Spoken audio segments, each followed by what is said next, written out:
Okay, negotiable instrument act 1881, ठीक है sir. जब भी हमको, अच्छा पहले सबसे पहले सर कितने नंबर का है सर, कितने नंबर का है सर? सर ये कानून पूरे 14 मार्क्स का है, 14 मार्क्स का है। Set an alarm for 12:05 AM, 14 number का है ये कानून। अरे 5 AM नहीं यार, set an alarm for 12:05 AM। अरे set an alarm for 12 AM 5 minutes। हाँ ठीक है, ओके। ये कानून 14 नंबर का है, ए नेगोशिएबल इंस्ट्रूमेंट एक्ट 1881। तो चलिए सर फिर शुरू करते हैं। सबसे पहला सवाल कि आखिरकार ये एक्ट क्यों आया? ये ग्रीन है, व्हाइट लाओ, white white white white face देखे दिल में बीटिंग फास्ट, ससुरा चांस मारे रे। क्यों, कब और कहां?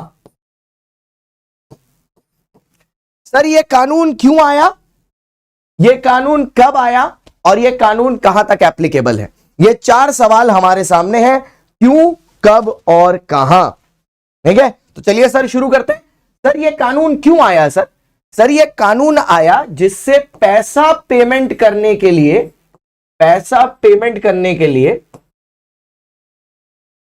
ठीक है, जो मेथड्स यूज किए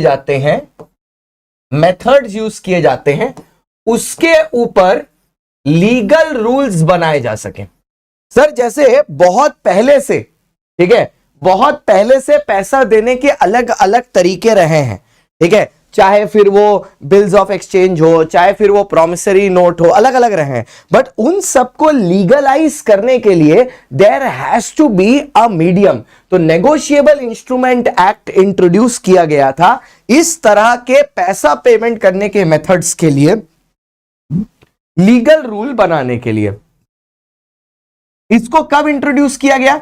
सर ये 1881 का एक्ट है, वैसे अप्लाई 1882 से करता है, लेकिन एप्लीकेबल मतलब पास्ट 1881 में ही हो गया था नेगोशिएबल इंस्ट्रूमेंट एक्ट।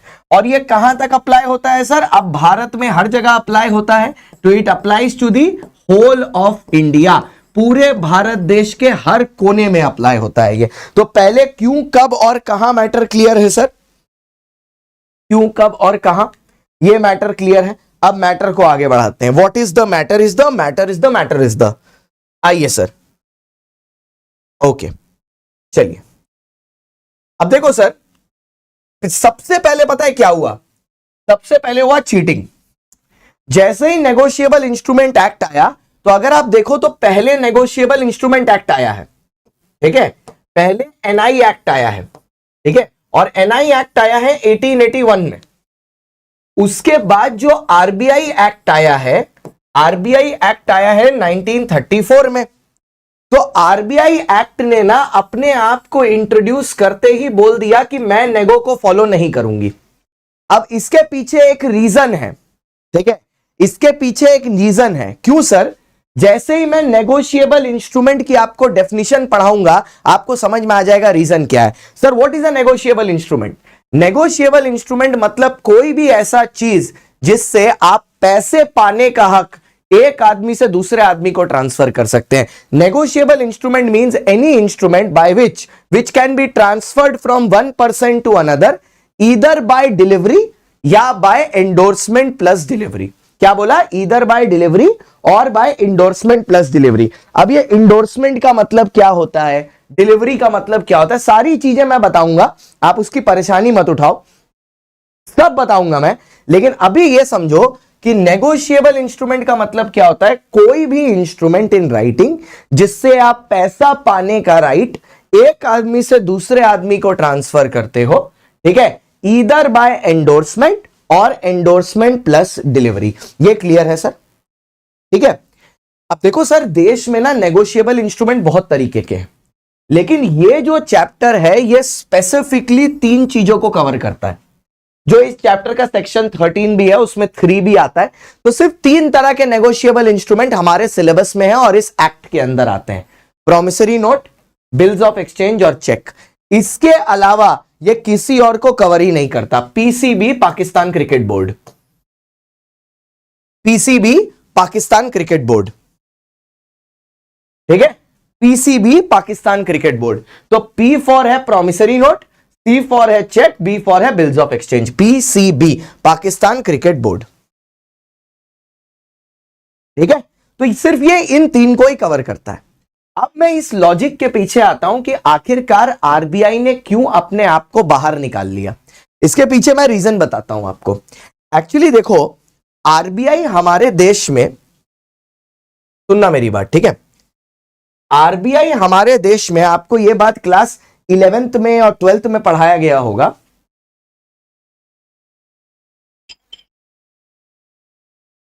नवीन सर से बात खत्म। अरे खत्म होने के चक्कर में 10 मिनट क्लास लेट हो गया था और फिर अभी क्लास में 360 foundation live. Yes, negotiable instrument का वन शॉट कर रहा है। व्हाट इज लॉ के अलावा ये पढ़ ले थोड़ा, ठीक है। रूल्स ऑफ आरबीआई आ रहा है अभी, पढ़ उसको बैठ के, चल। हाँ,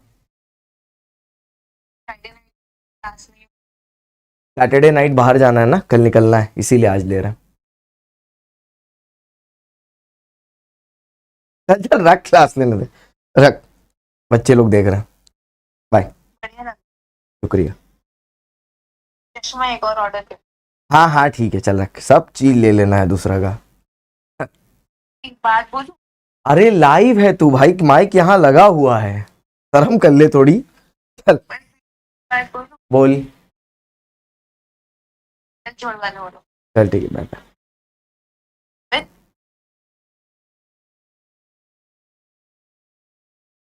क्लास के बाद कॉल करता हूँ, आज जल्दी खत्म हो जाएगा। अच्छा, हमारे देश में अगर आपको पता हो बेटा, बताना ये बात आपको याद है कि नहीं। अबे व्हाइट कलर का लगा यार लाइट। हाँ, आरबीआई जो है, आरबीआई के पास एक सोल अथॉरिटी है जिसको बोलते हैं करेंसी नोट प्रिंट करने की। ये नोट की जगह लिफाफा क्या बना दिया मैंने, करेंसी नोट प्रिंट करने की, है ना। आरबीआई के पास एक सोल अथॉरिटी है करेंसी नोट प्रिंट करने की। अगर आप देखोगे तो इस करेंसी नोट के ऊपर भी कुछ लिखा हुआ है, दिखाता हूं मैं आपको। अब बताना आप कैमरा के जूम से समझ पा रहे हो, दिखाई दे रहा है कि नहीं, या आप अपने घर में भी नोट निकाल के देख सकते हो। मैं कोशिश करता हूं आपको यहां दिखाने की, ठीक है। ये उधार पे मैं नोट बाहर से लेके आया हूं। अगर आप देखो तो नोट के इस तरफ आई प्रॉमिस टू पे द बेरर ऐसे करके लिखा रहता है।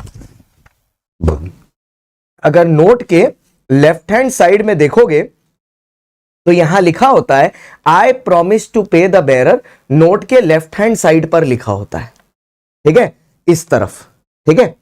तो ये जो लैंग्वेज है ना, आई प्रॉमिस टू पे द बेरर, इसका ये जो लैंग्वेज है, तो ये करेंसी नोट पता है एक तरीके से क्या है, प्रॉमिसरी नोट है। क्योंकि इसमें क्या हो रहा है सर, आप बात समझो, जो आरबीआई का गवर्नर है वो बोल रहा है कि अगर आप ये नोट हमारे पास लेके आए, आई प्रॉमिस कि हम इसके बदले में आपको 500 रुपए देंगे या 500 रुपए का सामान देंगे।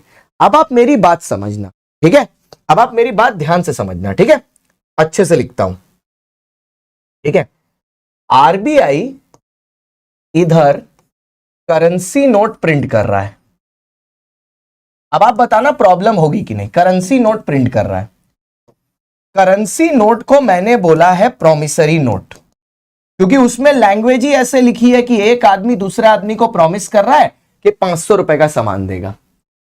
अब आप सोचो, प्रॉमिसरी नोट तो नेगोशिएबल इंस्ट्रूमेंट है, अभी आपने पढ़ा, ठीक है, नेगोशिएबल इंस्ट्रूमेंट है। आप मेरे को मेरी प्रॉब्लम का सलूशन बताना।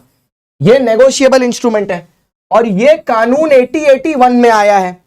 तो जब आरबीआई करेंसी नोट प्रिंट कर रहा है तो आरबीआई के दिमाग में कंफ्यूजन आ रहा है कि मैं आरबीआई एक्ट की बात मानूं जो 1934 का है कि भैया मैं नेगू की बात मानूं जो 1881 का है? बोलो ये प्रॉब्लम आएगी कि नहीं आएगी? बोलो सर, ये प्रॉब्लम आएगी कि नहीं आएगी?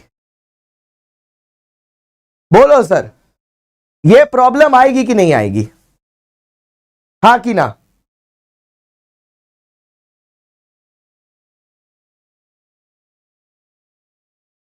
चुपचाप से वहां पर वन शॉट चल रहा है, चुपचाप से वहां आइए, यहां बैठ के टाइम पास मत करिए। और जब मेरी क्लास चल रही है तो हमको मैसेजेस में टैग मत किया करो। यहां पढ़ा रहे हैं, चुपचाप आगे पढ़ो, डिस्टर्ब मत करो। गधे बैठ के वहां पे मैसेज कर रहे हैं बेवकूफ जैसे। आओ इधर। तो सर इसीलिए आरबीआई ने पता है क्या किया है? आरबीआई ने अपना पल्ला झाड़ लिया है। पल्ला झाड़ लिया है मतलब आरबीआई ने बोला हट नेगो। तो आरबीआई ने अपने डोमिनियन से यह बोल दिया है कि RBI will not follow negotiable instrument. अब मैं चाहता तो आपको यह रट्टा लगवा सकता था कि आरबीआई नेगो नहीं, बट आपको रीजन भी तो समझ में आना चाहिए। अगर कोई चीज हो रही है तो उसके पीछे तो रीजन होगा ना, वरना वो क्यों ही हो रही है ना? आपको भी मम्मी पापा ने इस दुनिया में लाया है तो उसके पीछे रीजन है। आप पैदा हुए हो तो आपका भी एक पर्पस है। अगर आप समय बर्बाद कर रहे हो तो it is as good as waste करना लाइफ अपनी। ठीक है, डन है सर? आ जाओ सर। ला ला ला ला ला। अबे उस तरफ का, हाँ ये हुआ। चलो सर ओके। अब मेरा ना नेगो पढ़ाने का तरीका थोड़ा सा अलग है। ठीक है, मैं क्या करता हूं, हम पहले नेगो स्टार्ट करने से पहले 10-15, ठीक है, 10-15 मिनट नेगो का प्रॉपर बेस बनाते हैं। तो मेरा हर क्लास ऐसे ही चलता है, चाहे वन शॉट चल रहा हो, चाहे मेन बैच चल रहा हो, मैं पहले बेस ही बनाऊंगा। तो आओ सर पहले बेस बनाते हैं। ठीक है, on the basis of parties. ठीक है, on the basis of parties. ठीक है, नेगोशिएबल इंस्ट्रूमेंट कितने तरीके के होते हैं? ठीक है, एक होता है पेएबल टू ऑर्डर, एक होता है पेएबल टू बेरर। अगर एक नेगोशिएबल इंस्ट्रूमेंट पर किसी का नाम लिखा है, अगर एक नेगोशिएबल इंस्ट्रूमेंट पर किसी का नाम लिखा है, ठीक है, तो वो है पेएबल टू ऑर्डर। अगर किसी का नाम लिखा है, अगर एक नेगोशिएबल इंस्ट्रूमेंट में किसी का नाम नहीं लिखा तो वो पेएबल टू बेरर है। ठीक है, जैसे यहां पर मैं एक चीज बोलना चाहूंगा, अगर मैं एक चेक बनाता हूं, ठीक है, अगर मैं एक चेक बनाता हूं और उस चेक पर मैं आरकेजी सर का नाम लिख देता हूं तो ये चेक बन गया ऑर्डर। और अगर इस चेक पर मैं किसी का नाम नहीं लिखता तो ये चेक बन गया बेरर। बोलो ये चीज अभी समझ में आई है या नहीं आई है? बस ये बताना, बताओ सर, ये चीज अभी तक समझ में आई है या नहीं आई है? ये बताना, बोलो यस और नो। ये चीज क्लियरली अभी तक समझ में आई है कि नहीं?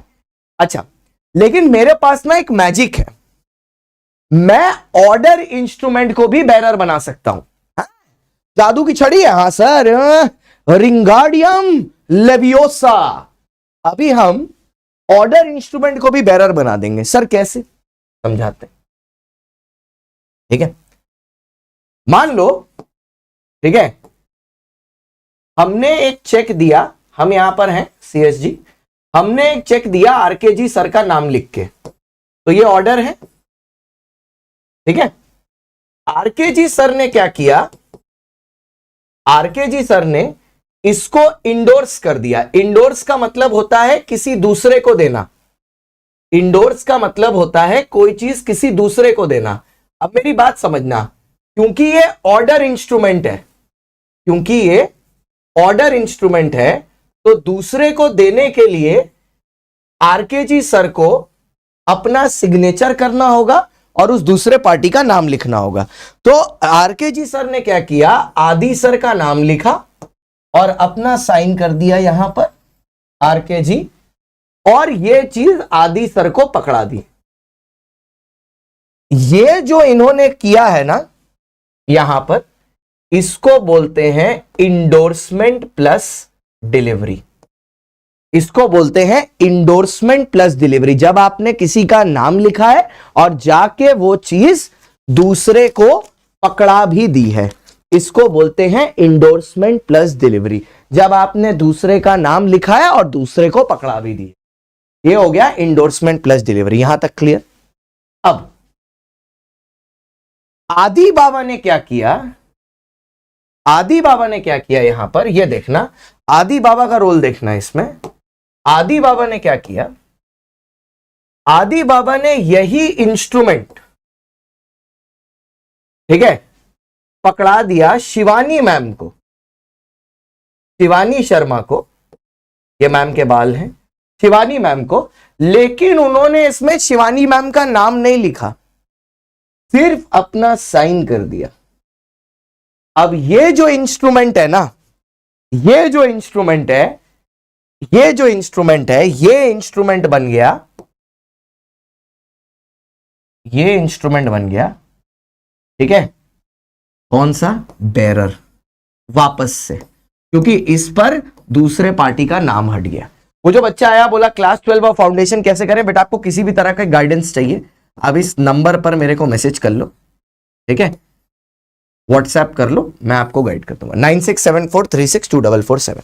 हालांकि हमारे गाइडेंस ओरिएंटेड बहुत सारे सेशंस आने वाले हैं कि क्लास 12 के साथ फाउंडेशन कैसे करें वगैरह वगैरह, अभी बहुत सारे, क्योंकि नया सेमेस्टर शुरू हो रहा है। So we have all that in plan, we are just waiting for the CBSE exams to get over, और उसके बाद शुरू करेंगे, ठीक है, ऑन स्पॉट भैया को बता रहे थे। तो सब कुछ ट्रेजेक्ट्री में है, ठीक है। चलो, तो ये हो गया। देखो सर, ऑर्डर को वापस बेरर बना दिया, रिंगार्डियम लेवियोसा हुआ कि नहीं हुआ, समझ में आया। यहां पर देखो मैंने एक ऑर्डर इंस्ट्रूमेंट को वापस से एक बेरर इंस्ट्रूमेंट में कन्वर्ट कर दिया। कैसे, इसको क्या बोलते हैं, ये क्या किया है मैंने, इसको बोलते हैं ब्लैंक एंडोर्समेंट, ब्लैंक एंडोर्समेंट। और सर आई से एंडोर्समेंट बोलना, क्योंकि जो डीई से होता है ना एंडोर्समेंट, वो ब्रांड एंडोर्समेंट होता है, वो इंस्ट्रूमेंट के लिए नहीं यूज होता है, आई वाला इंस्ट्रूमेंट के लिए यूज होता है, ई वाला यूज करना ही गलत है। अरे दैट इज अमेजिंग बेटा, अमेजिंग, वेलकम बेटा आयुष अशोक शुक्ला जी, जयसवाल जी, अमेजिंग, ठीक है। E is use for brands, I is use for instrument. I for instrument होता है, आई फॉर इंडोर्समेंट होता है, यह ब्लैंक इंडोर्समेंट हुआ। ये क्लियर है, अभी अगले पे चलते हैं, आ जाओ सर, सब चीज पढ़ाएंगे भाई, कोई टेंशन नहीं है। तो ये पहला मैजिक करके दिखाया मैंने on the basis of parties, ये पहला मैजिक करके दिखाया on the basis of parties. अगले पर आते हैं, अब on the basis of payment.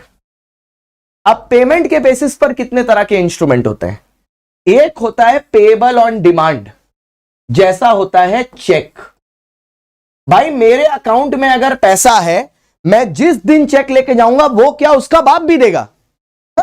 अरे अगर मेरे अकाउंट में पैसा है, जैसे मेरे पास तो 20 रुपए हैं, मैं तो गरीब आदमी, अगर मैं 20 रुपए में से 10 रुपए निकालने के लिए बैंक जाऊंगा, तो मैं 10 रुपए निकालना चाहता हूं, वो देगा, ऑन डिमांड देगा।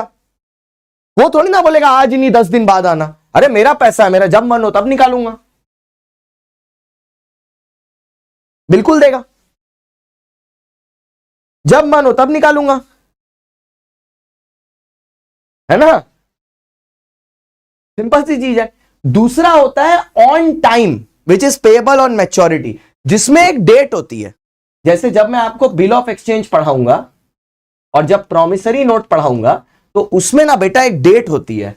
जैसे बिल ऑफ एक्सचेंज की 3 महीना हो गई, इंस्ट्रूमेंट की 6 महीना से 12 महीना हो गई, प्रॉमिसरी नोट की। तो अगर आपके इंस्ट्रूमेंट में एक डेट है, ठीक है, अगर एक डेट है, तब वो बन जाता है सर पेएबल ऑन मैच्योरिटी। देखो मैंने यहां एग्जांपल भी देके रखा है, नोट्स मेरे हमेशा कॉम्प्रिहेंसिव रहते हैं, चाहे फिर मैराथन के क्यों ना हो। यहां पर देखो अनिल बोल के एक आदमी है, अनिल एक चेक लेके बैंक के पास गया, एचडीएफसी, 10,000 रुपए का चेक है, ये ऑन डिमांड है। अगर उसके अकाउंट में 10,000 रुपए है, उसको तुरंत पैसा मिल जाएगा। लेकिन इधर है आरकेजी।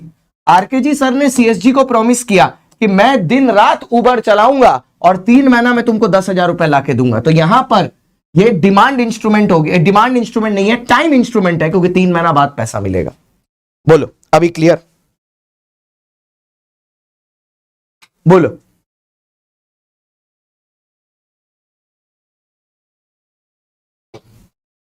Absolutely clear sir. अरे 20 रुपए तो बैंक में, तो दिखाऊं कैसे? बोलता है 20 रुपए दिखा दो। 20 रुपए तो बैंक में, दिखाऊं कैसे? चलो नेक्स्ट। ये हो गया। ओके, अब बात करते हैं on the basis of negotiation. बेटा अभी तक कौन कौन सी बातें की? सबसे पहले बात किया on the basis of parties, फिर बात किया on the basis of payment, ठीक है, on the basis of payment, और अब बात करने जा रहे हैं on the basis of negotiation. अभी क्लियर है सर? हम लोग ने सबसे पहले, हमारा थोड़ा पढ़ाने का तरीका अलग है नेगोशिएबल इंस्ट्रूमेंट। हम पहले ही आपको सबसे पहले इंस्ट्रूमेंट दिखा देते हैं कि सारे बेसिस पे कौन कौन से होंगे। पार्टीज के बेसिस पे बता दिया, ठीक है, पेमेंट के बेसिस पे बता दिया, पार्टीज के बेसिस में ऑर्डर बेरर, पेमेंट के बेसिस में ऑन टाइम डिमांड। अब नेगोशिएशन पर आते हैं, नेगोशिएशन में आते हैं।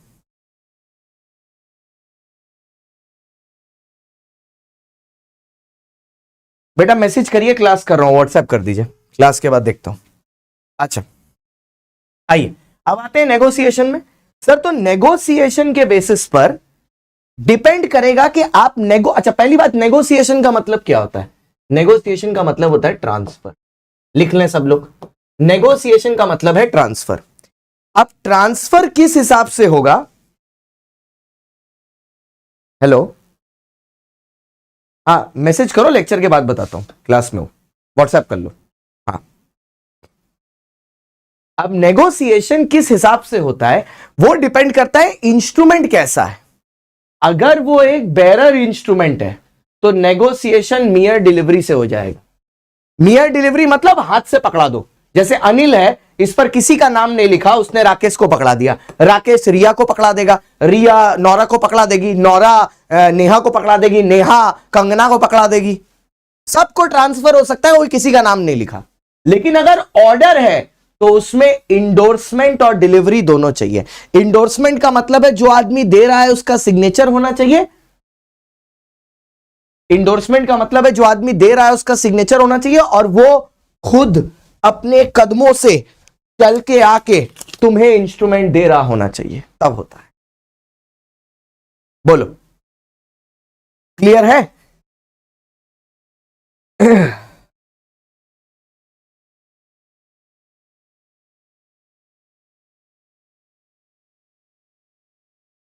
फिर आके इंस्ट्रूमेंट दे रहा होता है।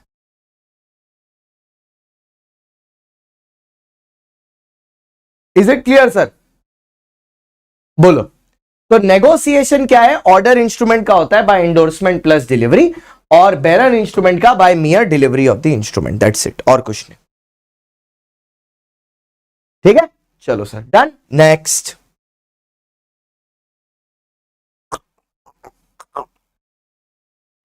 अब आते हैं कैरेक्टरिस्टिक्स ऑफ नेगोशिएबल इंस्ट्रूमेंट में। यहां आपको मेरा एक बड़ा सा चित्र दिख रहा होगा, वो क्यों पता नहीं, मैं इतना खुश क्यों हूं पता नहीं। शायद 1000 बच्चे पास हो गए हैं और हाईएस्ट मेरा 87 आया है, और इतने सारे बच्चे हैं कि लिस्ट में पूरा नहीं हो रहा, इसीलिए शायद मैं खुश हूं, बट पता नहीं क्यों इतना दांत दिखा रहा हूं। अब अगले पर आते हैं। सर इंस्ट्रूमेंट लेने वाले पर्सन का असिस्टेंट इंस्ट्रूमेंट आते हैं बेटा अभिषेक, उसमें भी, ठीक है, वो अभी आएंगे उसमें भी, ठीक है। पहले कैरेक्टरिस्टिक्स देख लेते हैं नेगोशिएबल इंस्ट्रूमेंट के। ये क्वेश्चन आ सकता है, नेगोशिएबल इंस्ट्रूमेंट के कैरेक्टरिस्टिक क्या है। सब लोग जिन्होंने वीडियो लाइक नहीं किया, भाई लाइक कर दो यार, कम से कम देख रहे हो, लाइक तो करो यार, आदमी मेहनत कर रहा है। लाइक और कमेंट तुम्हारा वो बनना चाहिए, उससे भगवान भी इंप्रेस होता है, तुमको पास कराता है, ठीक है। कैरेक्टरिस्टिक्स ऑफ नेगोशिएबल इंस्ट्रूमेंट क्या है? कैरेक्टरिस्टिक्स ऑफ नेगोशिएबल इंस्ट्रूमेंट, खाली ये एक्रोनिम देख लो। TWS headphones have cheap DND mode. TWS headphone have cheap DND mode. TWS headphone have cheap DND mode. TWS headphone have cheap DND mode. TWS headphone have cheap DND mode. WhatsApp DM नहीं जा रहा है, ऐसा कैसे हो सकता है भाई? तुमने मैसेज किया होगा, मैं उसको क्लिक करके ऐड कर लूंगा, आ जाएगा। क्लास खत्म होने तो मैं रिप्लाई कर दूंगा भाई, तुम बस हाई लिख के छोड़ दो और कुछ मत करो। TWS headphone have cheap DND mode, ठीक है, 3 बार बोल दिया। अब ये है क्या सर? कोई भी चीज नेगोशिएबल इंस्ट्रूमेंट। अच्छा, पहली बात यहां पर कैरेक्टरिस्टिक लिखा है, ठीक है, तो क्या है कैरेक्टरिस्टिक? पहला, ट्रांसफरेबल फ्रीली। कोई भी चीज नेगोशिएबल इंस्ट्रूमेंट तब होगी जब वो फ्रीली ट्रांसफरेबल है। जैसे सर ये जो नोट है ये भी फ्रीली ट्रांसफरेबल है, वो तो आरबीआई ने इसको नेगोशिएबल इंस्ट्रूमेंट के बाहर रखा है, वरना तो ये भी फ्रीली ट्रांसफरेबल है। एक बेरर्स चेक, वो भी फ्रीली ट्रांसफरेबल होता है। एक बेरर बिल ऑफ एक्सचेंज, वो भी फ्रीली ट्रांसफरेबल होता है। फ्रीली ट्रांसफरेबल मतलब एक से दूसरे, दूसरे को तीसरे से दे सकते हैं, ठीक है। फिर W, it should be in writing. हाँ, मुंह से बोला हुआ नहीं होना चाहिए ना, हाथ से लिखा हुआ होना चाहिए। Every negotiable instrument should be in writing. Sir ये कैरेक्टरिस्टिक ठीक से देख लो, क्योंकि जब इनको देख लोगे ना, यही नॉर्मल प्रोमिसरी नोट की डेफिनेशन में भी यही पॉइंट लिख दूंगा, ठीक है। It should B transferable in writing. Next, signed. Sir जो भी आदमी इंस्ट्रूमेंट बना रहा है ना, वो साइन करेगा, ठीक है। जो भी आदमी इंस्ट्रूमेंट बना रहा है वो साइन करेगा। Every person making an instrument shall sign the instrument.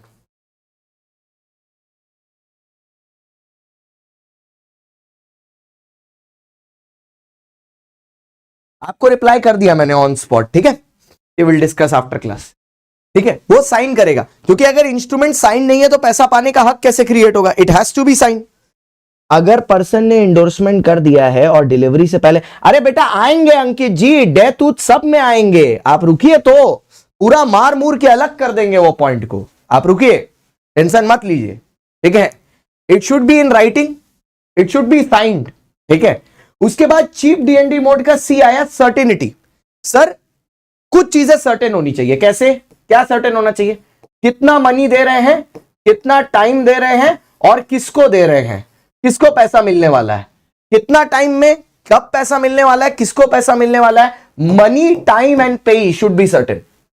Next, DND का D, defects in title of the holder. Sir जो होल्डर ऑफ द इंस्ट्रूमेंट होता है ना, उसका टाइटल हमेशा free out of all defect होता है। मतलब अगर मेरे हाथ में एक चेक है तो कोर्ट यह मानेगा कि वो चेक मैंने इंसाफ से पाया है। अगर आप बोल रहे हो कि मैंने चोरी किया है तो आपको प्रूव करके दिखाना होगा। मतलब अगर मेरे टाइटल में डिफेक्ट है, यह बात आप बोल रहे हो, तो आपको कोर्ट जाके प्रूव करना होगा, मुझे नहीं, ठीक है। मैं चुपचाप मस्त खड़ा रहूंगा एकदम हाथ चढ़ा के, आप प्रूफ करके दिखाओ कि मैंने चोरी की है, ठीक है। सारे के सारे नोट्स मेरे इंस्टाग्राम के बायो में मिल जाएंगे, CA शांतम गुप्ता, ठीक है, या CA शान गुप्ता ब्लू टिक के साथ है मेरा इंस्टा पे आईडी, उसके बायो में आपको लिंक मिल जाएगा CA फाउंडेशन नोट्स का। वहां पे ये सारे नोट्स अपलोड होते हैं क्लास के बाद, ठीक है। आइए, D, defects in title of the holder. N, follow भी मार देना। Number of times. सर एक नेगोशिएबल इंस्ट्रूमेंट आप n नंबर ऑफ टाइम्स, एक से दूसरे, दूसरे से तीसरे, तीसरे से चौथे नेगोशिएट कर सकते हो, जब तक उसकी मैच्योरिटी डेट ना आ जाए। एक बार उसकी पेमेंट की डेट आ गई उसके बाद नहीं कर सकते। डिलीवर्ड। सर डिलीवरी करना बहुत जरूरी है, मैंने अभी डेफिनेशन में भी बोला, इंडोर्समेंट प्लस डिलीवरी, और अब मैं डिलीवरी के बारे में बात करूंगा।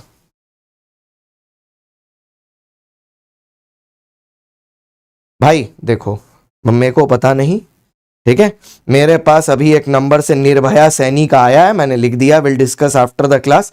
अब तुम्हारा मैसेज क्यों नहीं पहुंच पा रहा मेरे पास, मेरे को नहीं पता भाई, ठीक है। मेरा व्हाट्सएप ओपन नहीं है,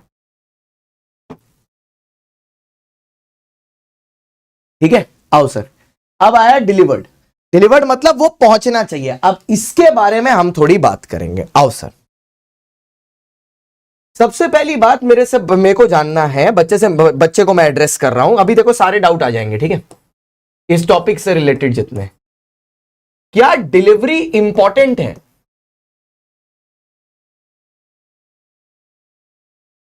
द आंसर इज वेरी, ठीक है। सर अगर इंडोर्समेंट कर दी है, अगर इंडोर्समेंट कर दी है मतलब साइन कर दिया है किसी दूसरे के फेवर में, लेकिन डिलीवरी नहीं की है, डिलीवरी नहीं की है, तो क्या नेगोशिएशन कंप्लीट हुआ? The answer is no. ठीक है,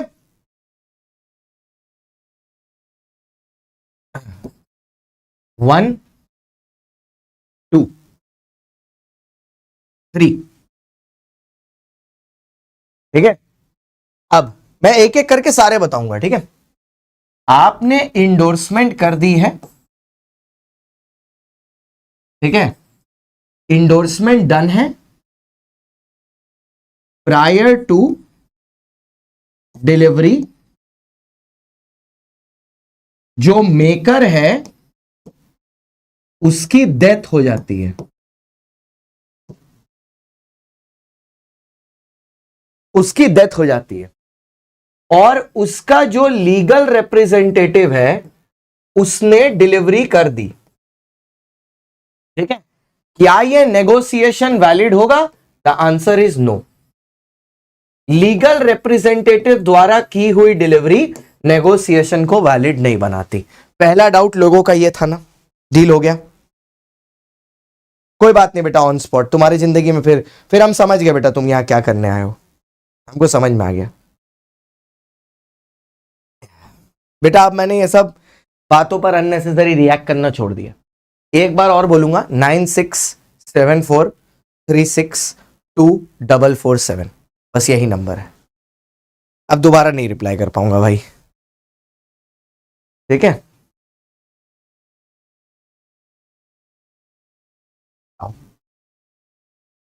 ओके, ये हुआ। अब फोर्थ, अब आया फोर्थ। अब फोर्थ वाला सुनो। इंडोर्समेंट कर दी है मैंने, इंडोर्समेंट कर दी है, और डिलीवरी मेकर नहीं कर रहा, मेकर की जगह बाय एजेंट हो रहा है, बाय एजेंट ऑफ मेकर। ठीक है, तो ऐसे केस में क्या नेगोशिएशन वैलिड होगा? The negotiation is. अब बता दो, ये चार के अलावा कोई सवाल है तो ले लेता हूं।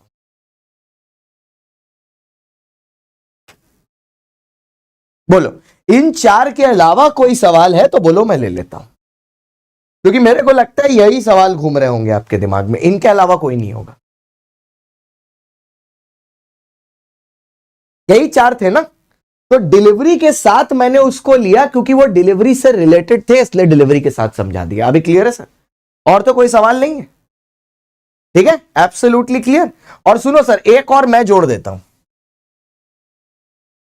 मैंने इंडोर्समेंट किया, ठीक है, लेकिन delivery only half of the instrument. मतलब ऐसा एक क्वेश्चन है मेरे ब्रह्मास्त्र में, इसीलिए करा दे रहा हूं। मतलब एक बिल ऑफ एक्सचेंज था, ठीक है, मैंने उसको इंडोर्समेंट किया, उस पर दूसरे का नाम लिखा, लेकिन आधा फाड़ दिया। ठीक है, और आधा फाड़ के मैंने एक ही पार्ट सामने वाले को डिलीवर किया।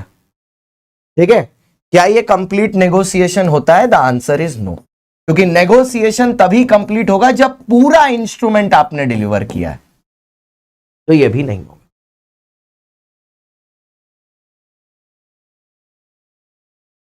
ठीक है, तो यह भी नहीं होगा। सो थर्ड और फोर्थ में डिफरेंस क्या था सर? तीसरे वाले में वो तुम्हारा लीगल रिप्रेजेंटेटिव है, जो मरने के बाद एक्टिव होता है बाय डिफॉल्ट। ठीक है, एक लीगल रिप्रेजेंटेटिव और एक एजेंट अलग अलग है। लीगल रिप्रेजेंटेटिव द्वारा किया गया नेगोशिएशन वैलिड नहीं होता है, क्योंकि आप अपना उत्तराधिकारी चुन नहीं सकते। अब बेटा, अब बाप है, उसका बच्चा हुआ, अब बच्चा नकारा है, लेकिन फिर भी तो जायदाद वही लेके ना जाएगा, बच्चा थोड़ी ना चेंज कर देंगे वो। लेकिन एजेंट आप अपनी चॉइस से सिलेक्ट करते हो, इसलिए एजेंट द्वारा किया गया नेगोशिएशन वैलिड होता है, लेकिन लीगल रिप्रेजेंटेटिव द्वारा नेगोशिएशन वैलिड नहीं होता। यह पॉइंट याद रखिएगा। LR and agent are not the same, are not the same. इसलिए एलआर द्वारा किया गया नेगोशिएशन वैलिड नहीं होता है, लेकिन एजेंट द्वारा किया गया नेगोशिएशन वैलिड होता है। डिलीवरी वैलिड होता है। एलआर वो होता है जो तुम्हारे मरने के बाद तुम्हारी प्रॉपर्टी का उत्तराधिकारी होता है, लीगल रिप्रेजेंटेटिव, जिसको नॉमिनी बोलते हैं। जैसे अगर रोहन प्रजापति बच्चा पैदा करने के बाद मर गया तो रोहन प्रजापति का जो बच्चा है वो उसका लीगल रिप्रेजेंटेटिव होगा। तो उसने अगर डिलीवरी की है तो वो वैलिड नहीं होगा, लेकिन अगर एजेंट ने की है तो वैलिड होगा।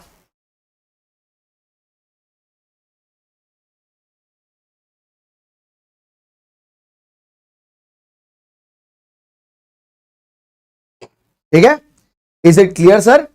हाँ, लीगल रिप्रेजेंटेटिव इज नॉमिनी। और इसको याद रखने का सबसे अच्छा हैक ये है कि लीगल रिप्रेजेंटेटिव या तुम्हारा नॉमिनी कौन बनेगा वो तुम्हारी चॉइस नहीं है, वो भगवान की चॉइस है। इसलिए वो नेगोशिएशन कंप्लीट नहीं करता, लेकिन एजेंट को तुमने काम अपनी मर्जी से सौंपा होगा, इसलिए वो नेगोशिएशन कंप्लीट कर सकता है।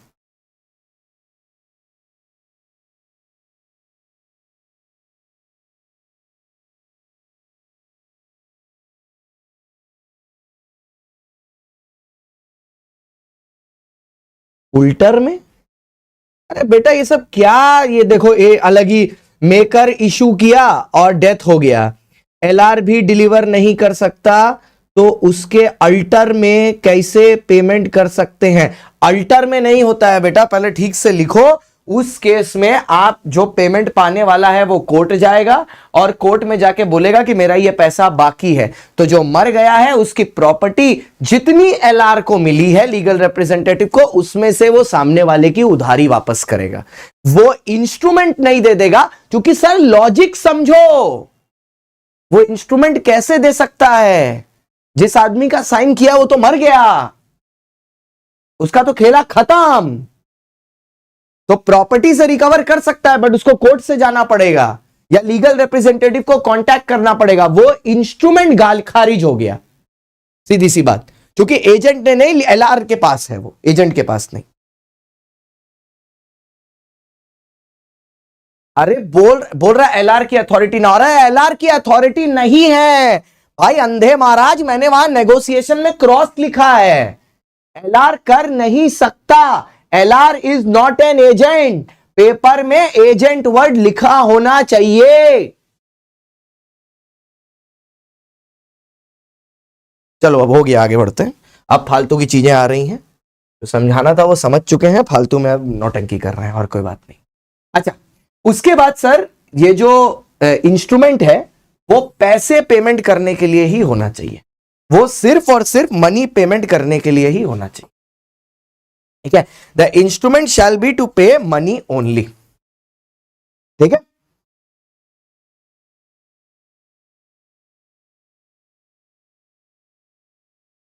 अभी देखो राम बेटा, हम देखो कुछ बोलना नहीं चाहते, हम कुछ बोलना नहीं चाहते, लेकिन जो तुम पूछ रहे हो और इतने जबरदस्ती स्पैम किए जा रहे हो, तुम वीडियो में 2 मिनट पीछे जाओ, ये मैंने समझाया नहीं है, 3 बार समझाया। इसी रीजन की वजह से आप पास नहीं हो, क्योंकि आपको सुनने में इंटरेस्ट नहीं है, बोलने में इंटरेस्ट है, इसीलिए पास नहीं हो, और कोई रीजन नहीं, बस यही रीजन है। आइए, इसीलिए पास नहीं होता, क्योंकि बोलने में बहुत इंटरेस्ट है, सुनने में नहीं है। आइए सर प्रॉमिसरी नोट में आते हैं। सबसे पहले सेक्शन नंबर, एक सेकंड रुको, तो 1-2 लोगों को थोड़ा ब्लॉक कर दें, इनके मुंह ज्यादा चल रहे हैं, इनको निकालें, थोड़ा सा वो हटाएं। Hide user from the channel.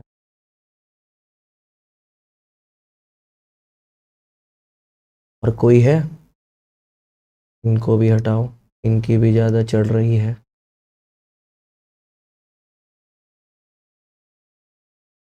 इनकी सफाई हो गई, आओ सर। अच्छा सर, प्रॉमिसरी नोट क्या होता है सर? सेक्शन नंबर 4 से शुरू कर रहे हैं, 4, 5, 6 आएगा। प्रॉमिसरी नोट 4 है, ठीक है, उसके बाद बिल ऑफ एक्सचेंज 5 है, चेक 6 आएगा, 4, 5, 6। तो तुम देखना, एक चीज नोटिस करना, इन सब की डेफिनेशन ना एक ही जैसी होगी, सिर्फ प्रॉमिसरी नोट में थोड़ी मारपीट है, मजा आएगा, आओ देखते हैं। It is an instrument in writing obviously, हाँ हमें पता ही नहीं था। Containing N unconditional undertaking, unconditional मतलब प्रॉमिसरी नोट में कोई कंडीशन नहीं होनी चाहिए कि ऐसा हुआ तो मैं पेमेंट करूंगा या वैसा हुआ तो मैं पेमेंट करूंगा, ठीक है, उसमें कोई कंडीशन नहीं होनी चाहिए कि ये हुआ तो मैं पेमेंट करूंगा,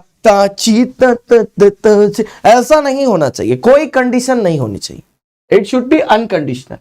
दूसरा, it should be signed by the maker to pay a certain sum of money only to the order of a certain person or to the bearer of the instrument. लेकिन सर एक बात सुनना, bearer promissory note नहीं हो सकता। अब मैं एक चीज समझाने जा रहा हूं, बहुत अच्छा कॉन्सेप्ट है, ध्यान से सुनना।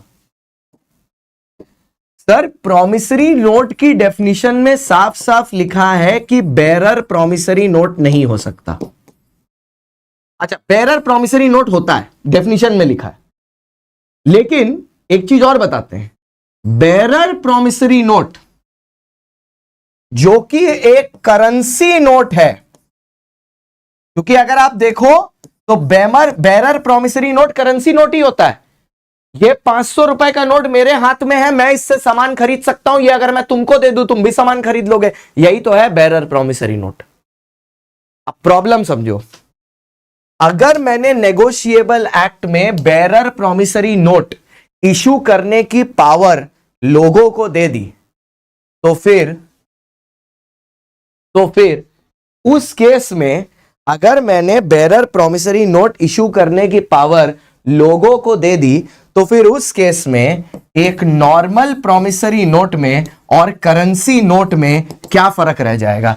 फिर एक नॉर्मल आदमी में और आरबीआई में क्या फर्क रह जाएगा? फिर आरबीआई बोलेगा मैं सोल अथॉरिटी हूं करेंसी की, मैं बोलूंगा ब्रो मैं भी इशू कर सकता हूं करेंसी, बनाऊं क्या अभी 2500 का नोट?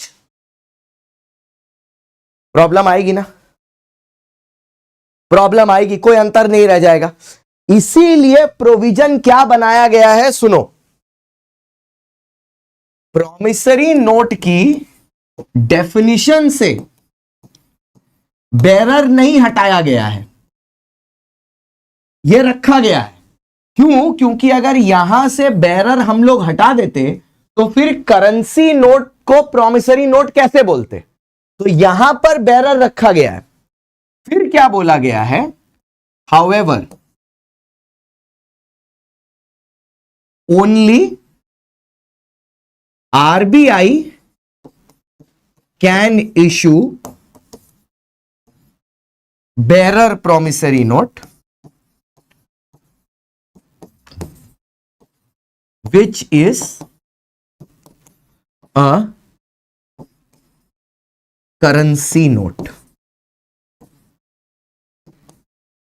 सिर्फ आरबीआई इशू कर सकता है which is a currency note. तो इन्होंने प्रॉमिसरी नोट की डेफिनेशन से उसको नहीं हटाया, बस क्या कर दिया, बस डेफिनेशन से उसको नहीं हटाया, बस क्या कर दिया, आरबीआई के लिए उसको रिजर्व कर दिया कि भैया तुम आरबीआई उसको कर सकते हो। देखो ये बात मैंने लिखी है यहां पर, ऐसा नहीं है मैंने लिखी नहीं है, बस अलग से समझाया।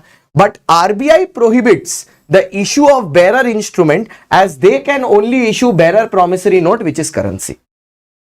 ठीक है सर, प्रॉमिसरी नोट में कितनी पार्टी होती है सर प्रॉमिसरी नोट में कितनी पार्टी होती है? प्रॉमिसरी नोट में एक होता है ड्रॉर। ड्रॉर वो होता है जो प्रॉमिसरी नोट बनाता है, मेकर।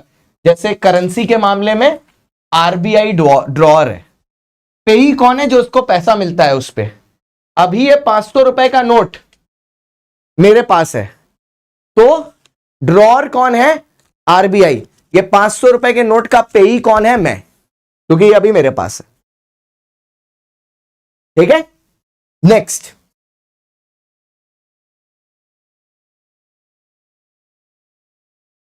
अच्छा अब कुछ कैरेक्टरिस्टिक्स देखेंगे प्रॉमिसरी नोट के। बेटा जो जो कैरेक्टरिस्टिक है ना वो सारे के सारे कैरेक्टरिस्टिक नेगोशिएबल इंस्ट्रूमेंट के भी होंगे, सेम टू सेम, क्योंकि प्रॉमिसरी नोट भी तो नेगोशिएबल इंस्ट्रूमेंट है, तो सेम टू सेम होंगे। आओ दिखाते हैं। Sir promissory note in writing है, it is an express promise to पे।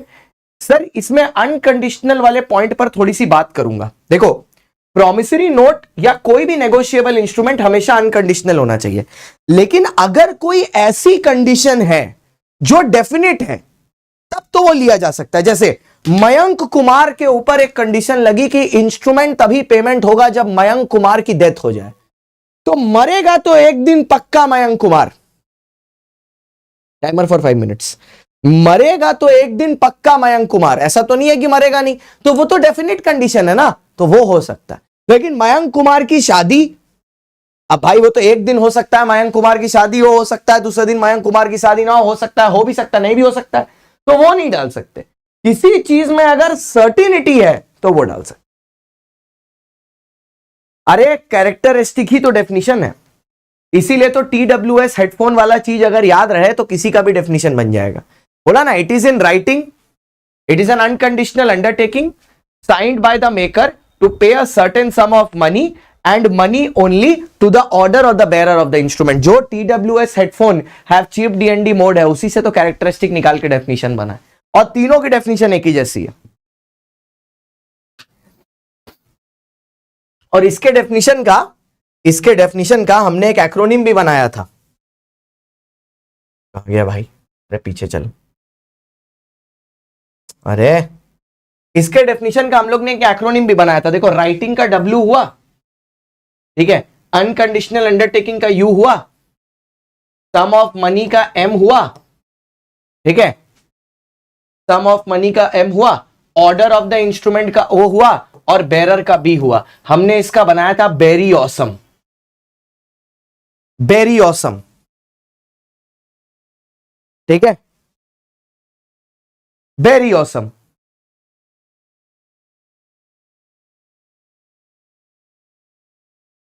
इसका बनाया था very awesome,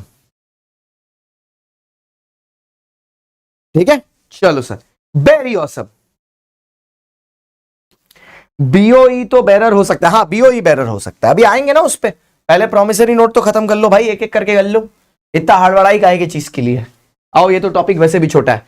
promissory note should be signed हमेशा, should be to pay money only, promise to पे certain sum of money, money के लिए ही होना चाहिए, और प्रोमिसरी नोट बेरर नहीं हो सकता, वो सिर्फ RBI बना सकता है और कोई नहीं बना सकता। ये है characteristics of promissory note. Is it clear sir?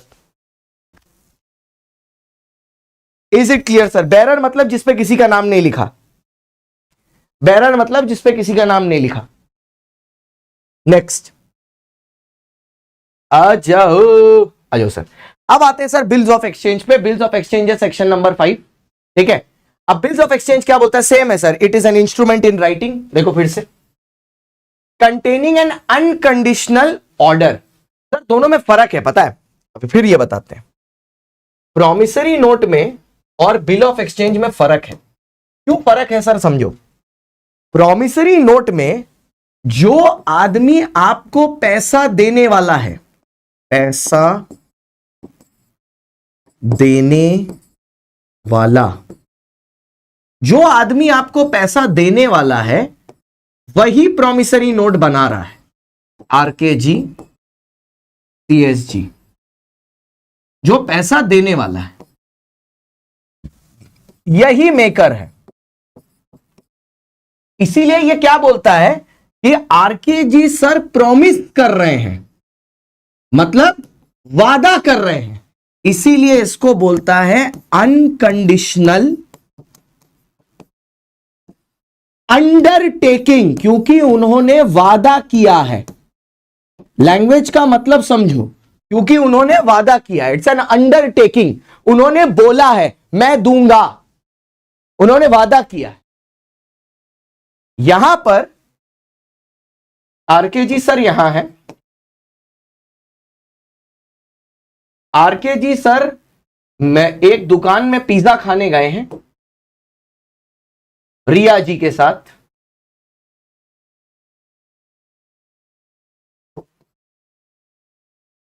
अब तुम मेरे को बताओ पिज्जा का बिल कौन बनाएगा? यहां पर बैठा हुआ कैशियर बनाएगा कि RKG सर खुद बनाएंगे? पिज्जा का बिल कौन बनाएगा? कैशियर बनाएगा कि RKG सर खुद बनाएंगे? सोच समझ के बोलना, सोच समझ के बोलना। पिज्जा का बिल कौन बनाएगा? RKG सर बनाएंगे कि कैशियर बनाएगा? सोच समझ के बोलना। कैशियर बनाएगा, कैशियर बनाएगा। तो यहां पर कैशियर बन जाता है ड्रॉअर, आरकेजी सर बन जाते हैं, आरकेजी सर बन जाते हैं ड्रॉई। ये बिल बनाएगा, ये बिल को एक्सेप्ट करेगा, ये 800 रुपए का बिल बनाएगा, ये 800 रुपए के बिल को एक्सेप्ट करेगा। वो जो पिज्जा वाला है वो ऑर्डर देगा आरकेजी को, वो ऑर्डर देगा, इट्स एन अनकंडीशनल ऑर्डर कि मेरा पैसा दे, तूने मेरा पिज्जा खाया है, मेरा पैसा दे। अभी ऑर्डर और अंडरटेकिंग में फर्क समझ में आया?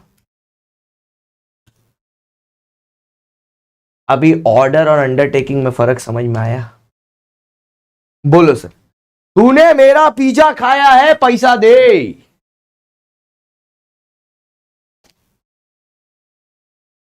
बोलो,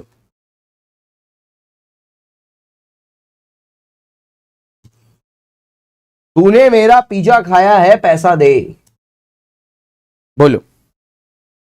तो अनकंडीशनल ऑर्डर और अनकंडीशनल अंडरटेकिंग का मतलब समझ में आया बेटा? हम शब्द रटवाते नहीं है, हम बिल्कुल ऐसा नहीं करेंगे। आप किसी दिन मेरी क्लास में ऐसा नहीं देखोगे कि आप यहां पर आए हो, ठीक है, और मैं बुक खोल के बैठा हूं और आपको लाइन बाय लाइन रटवा रहा हूं। मैं कभी नहीं करूंगा वो, क्योंकि वो सही तरीका ही नहीं है कानून पढ़ने का।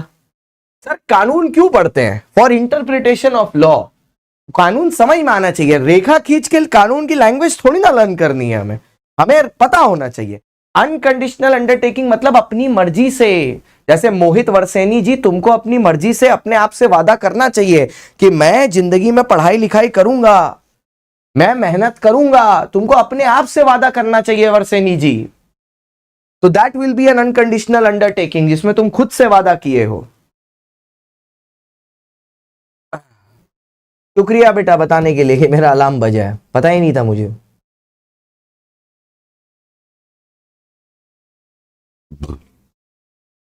शुक्रिया शुक्रिया।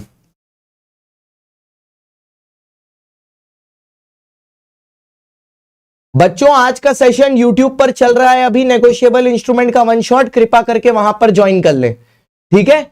आज कोई स्पेशल क्लास नहीं है, जल्दी से आ जाए, नेगो का वन शॉट चल रहा है। आ जाओ सर। हुआ सर, ये वाला क्लियर है? अभी आते हैं नेक्स्ट वाले पे।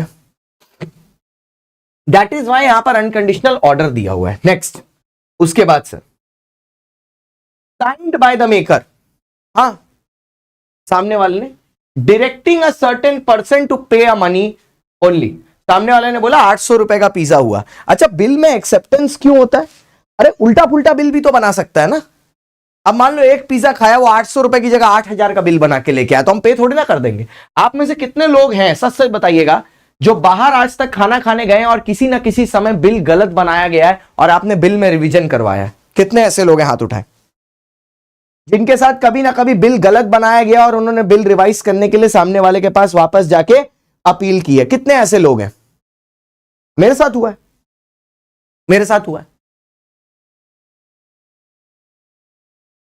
एक नान मंगाया, 2 नान पंच करके लेके आया, मैंने बोला वापस जाके चेंज करा के लेके जाओ।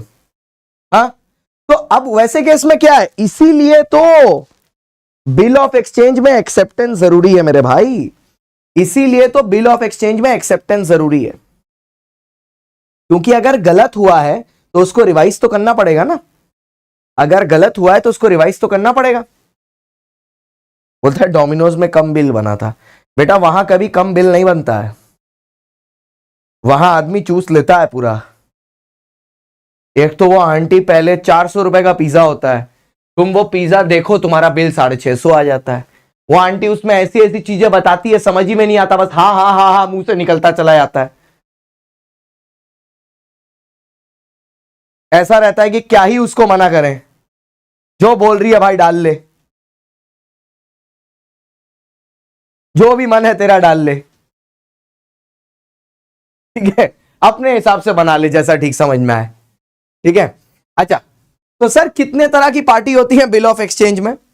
एक होता है ड्रॉर, ड्रॉर वो होता है जो बिल बनाता है, एक होता है ड्रॉई जो बिल को एक्सेप्ट करता है। और अगर ड्रॉई किसी को फर्दर नेगोशिएट कर दे, ठीक है, फर्दर किसी को नेगोशिएट कर दे, या ड्रॉई मतलब ड्रॉर, सॉरी, अगर ड्रॉर फर्दर इसको वापस किसी को नेगोशिएट कर दे, ठीक है, या ड्रॉर इसको बैंक में जाके डिस्काउंट करवा ले, ठीक है, बैंक में जाके डिस्काउंट करा ले, तो फिर वो पेई बन जाएगा सामने वाला, to whom the payment is made, तो वो पेई बन जाएगा।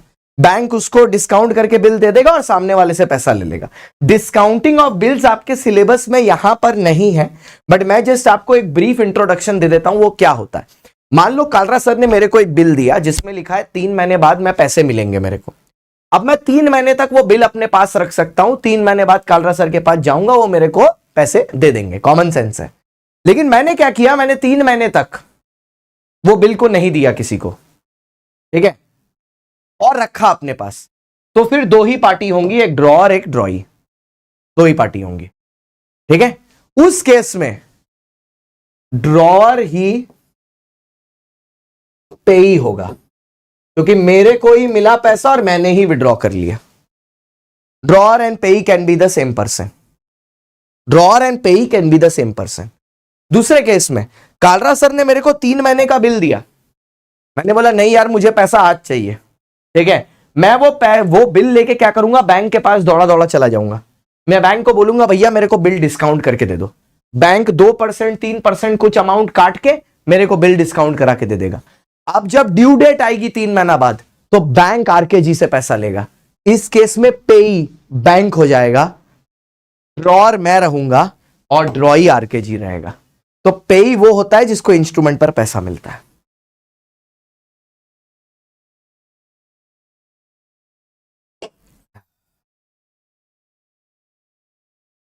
ठीक है, डन है सर। नेक्स्ट पे आता हूं। ओके, अब कैरेक्टरिस्टिक्स में आए सर, इसके वही सेम कैरेक्टरिस्टिक्स होंगे जो एक प्रोमिसरी नोट के होते हैं और जो एक नेगोशिएबल इंस्ट्रूमेंट के होते हैं। जैसे ये भी राइटिंग में होना चाहिए, इसमें भी एक एक्सप्रेस ऑर्डर टू पे होना चाहिए, इसमें भी order to pay a certain amount of money होना चाहिए, मनी ओनली होना चाहिए, स्टैंप होना चाहिए, ड्रॉ ड्रॉई पे सर्टेन होना चाहिए, मस्ट बी साइंड होना चाहिए। फोकस यहां पे डालो।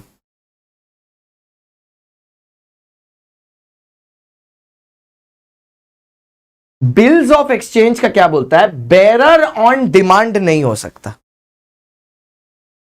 मैं ये नहीं बोल रहा, सुनो सर, सुनो सुनो सुनो सुनो सुनो, इधर आओ, पास आओ। मैं ये नहीं बोल रहा कि बिल्स ऑफ एक्सचेंज बेरर नहीं हो सकता, मैं बोल रहा हूं बेरर ऑन डिमांड नहीं हो सकता, क्योंकि मेरे को समझ ही में नहीं आएगा ना कि मेरे से कौन पैसा मांगने कभी भी आ सकता है।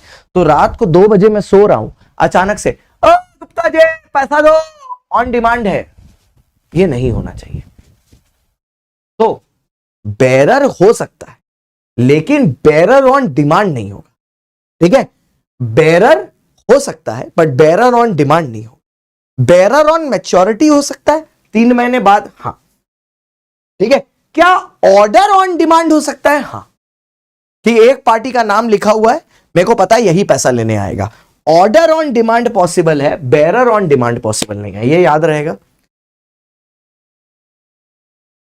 इंडोर्समेंट मतलब होता है इंस्ट्रूमेंट दूसरे को देना, उस पे दूसरे आदमी का नाम लिखना और दूसरे को देना। बेटा please Satya ji lecture starting से देखिए।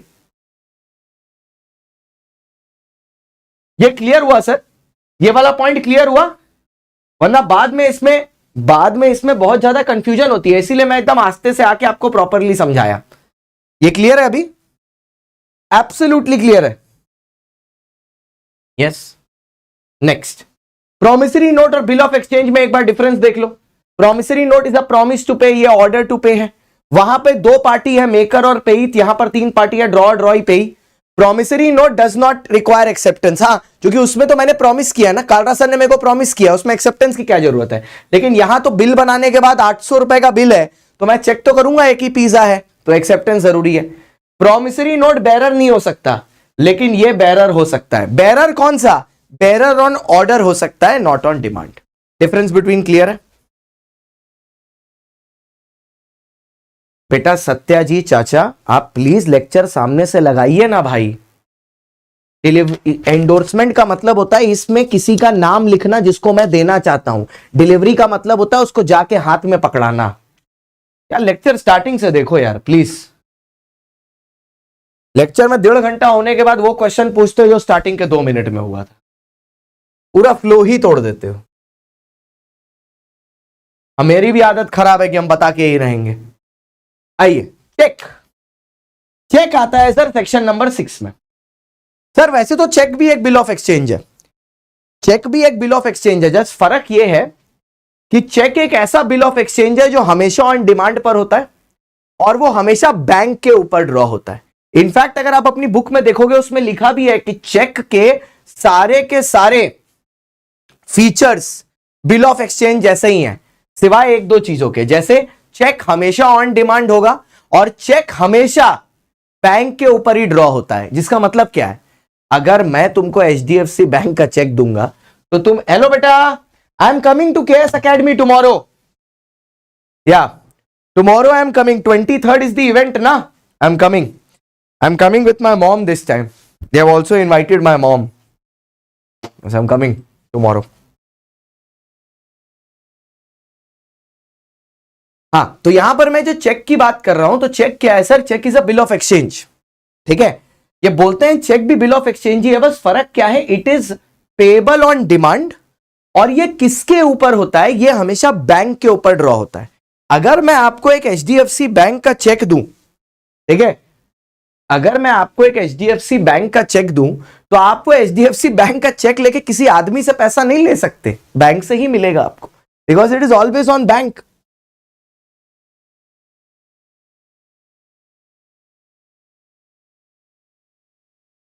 वेरी गुड बेटा, शादी में बुलाना जरूर हमको,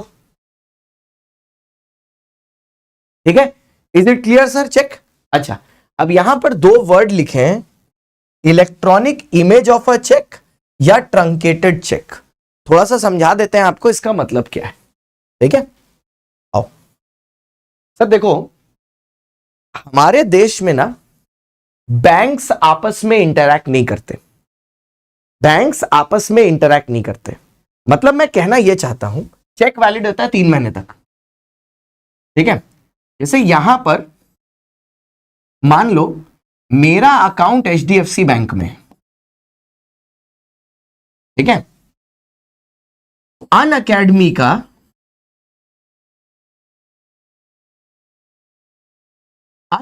का IDBI में है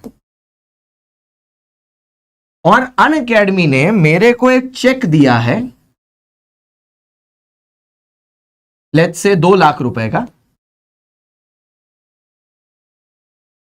मैं अगर, ऑब्वियसली मेरा अकाउंट जहां पर है मैं तो वहीं डालूंगा, तो मैं इस चेक को HDFC में डिपॉजिट करता हूं, मैं इस चेक को HDFC में डिपॉजिट करता हूं। तो भाई यहां पर ऐसा नहीं होगा कि एक आदमी, ठीक है, एक आदमी भैया दौड़त दौड़त दौड़त दौड़त HDFC से निकल के IDBI जाएगा, वहां से पैसा लाके HDFC के अकाउंट में डालेगा, ऐसा नहीं होता है। बैंक्स तो आपस में इंटरैक्ट भी नहीं करते।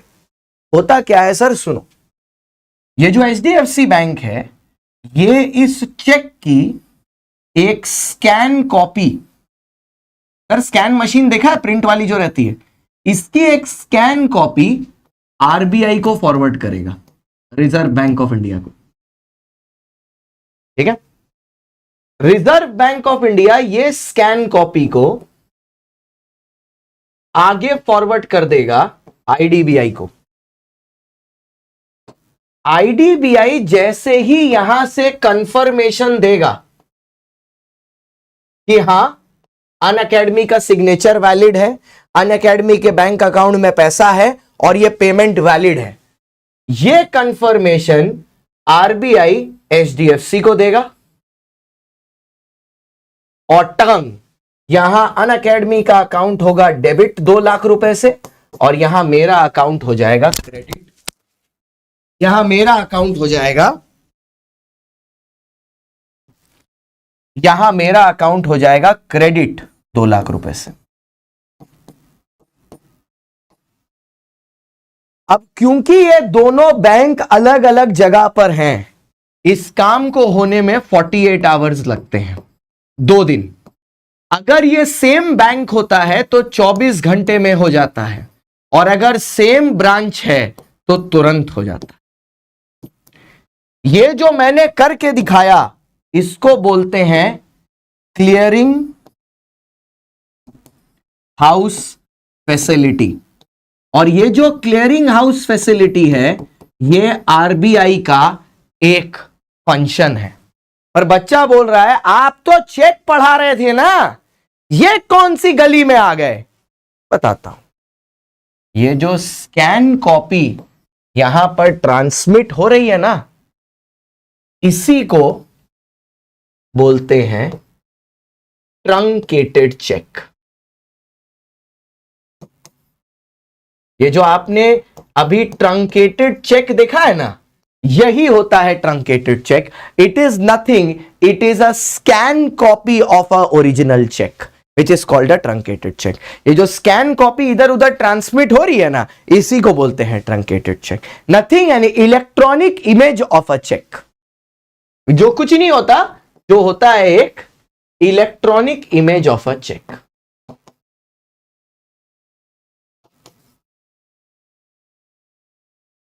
जो क्लियरिंग हाउस फंक्शन में यूज किया जाता है। क्लियर है सर? पूरा विस्तार से खोल के बता दिया, ठीक है? हर एक पॉइंट पूरा विस्तार से खोल के बता दिया, जितना जितना डेप्थ में हो सकता है पूरा। बोलो विश्वजीत नायक जी, आपको सारे कॉन्सेप्ट्स क्लियर हैं? आपको सारे कॉन्सेप्ट्स क्लियर हैं? सब आता है आपको? तो कल अगर लॉ का पेपर होगा तो आप लिख लेंगे। अभी मैं ओरल एग्जाम ले लूं आपका?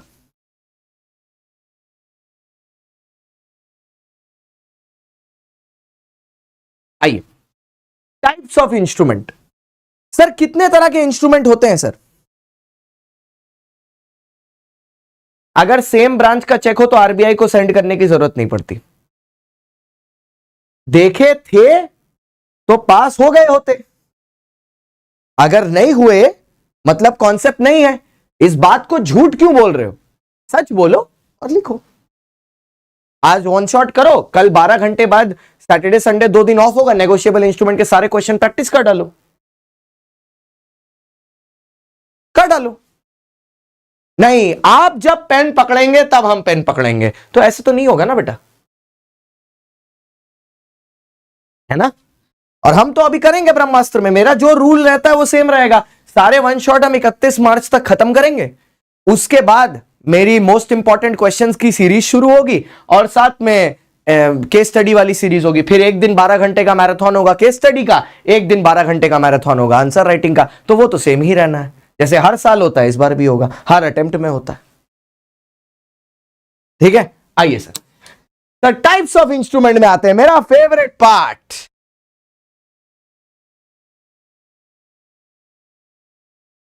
सेम ईयर अब है टाइप्स ऑफ इंस्ट्रूमेंट। तो सर 2 ही तरह के इंस्ट्रूमेंट होते हैं, एक होता है इनलैंड इंस्ट्रूमेंट, एक होता है फॉरेन इंस्ट्रूमेंट। ध्यान से सुनना, इसके ऊपर ना हम बोलते हैं ना, हम फालतू का मुजरा नहीं करते। इसके ऊपर अगर आप देखो तो मैंने ना रील भी बनाई हुई है इंस्टाग्राम में।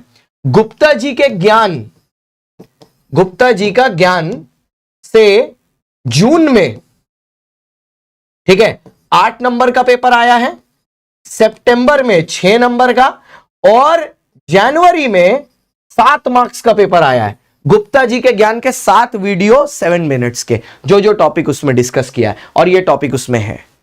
इनलैंड और फॉरेन इंस्ट्रूमेंट में फर्क क्या है? आप अच्छी चीजें अच्छी जगह फॉलो करोगे, अच्छी चीजें सीखोगे। Sir what is inland instrument? देखो सर, बहुत सिंपल सी चीज है, ध्यान से देखना। ऐसा इंस्ट्रूमेंट जो ड्रॉन इन इंडिया हुआ है, मतलब पहली कंडीशन है कि उसको भारत में ड्रॉ होना चाहिए। इसके ऊपर तो क्वेश्चन इसी बार आया, ठीक है, भारत में ड्रॉ होना चाहिए, ठीक है, वो ड्रॉ इंडिया में होना चाहिए। एंड फिर इन दोनों में से कोई एक कंडीशन हो जाए, या तो वो पेएबल इन इंडिया हो जाए या वो drawn on a resident in India हो जाए। मतलब ड्रॉन इन इंडिया कंपलसरी है, इन दोनों में चॉइस है, या तो एक रेसिडेंट ऑफ इंडिया पे या पेएबल इन इंडिया पे, इन दोनों में और कर लो, लेकिन ऊपर वाला एंड है। ये क्लियर है?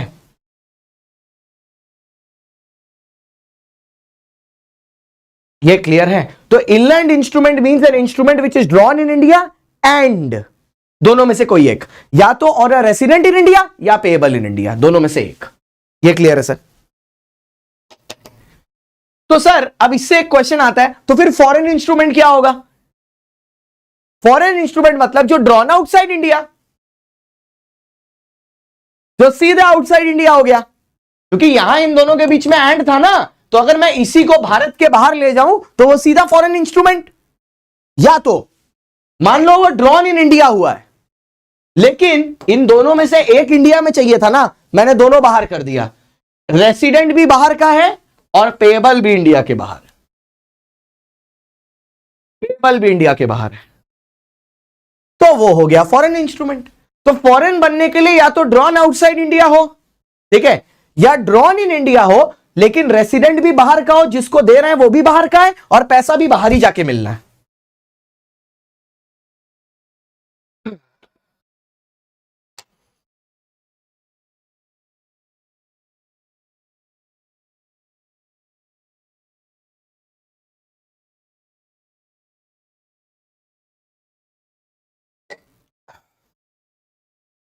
क्या बता दें भाई, हाँ अपना ही चलता रहता है, हम जो करा रहे हैं वो अपना ही लगे पड़े हैं।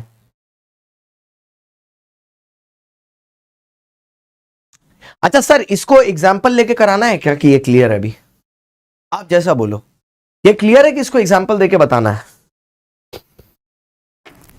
ये क्लियर है, इसको एग्जाम्पल देके बताना है, जैसा बोलो। क्लियर है जी? क्लियर है जी? क्लियर है? क्लियर है?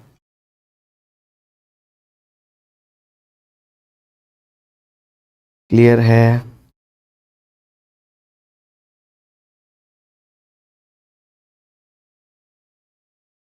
रिया मोटवानी जी ने पूरे साल फ्री में पढ़ाई की है, दिखाई दे रहा है।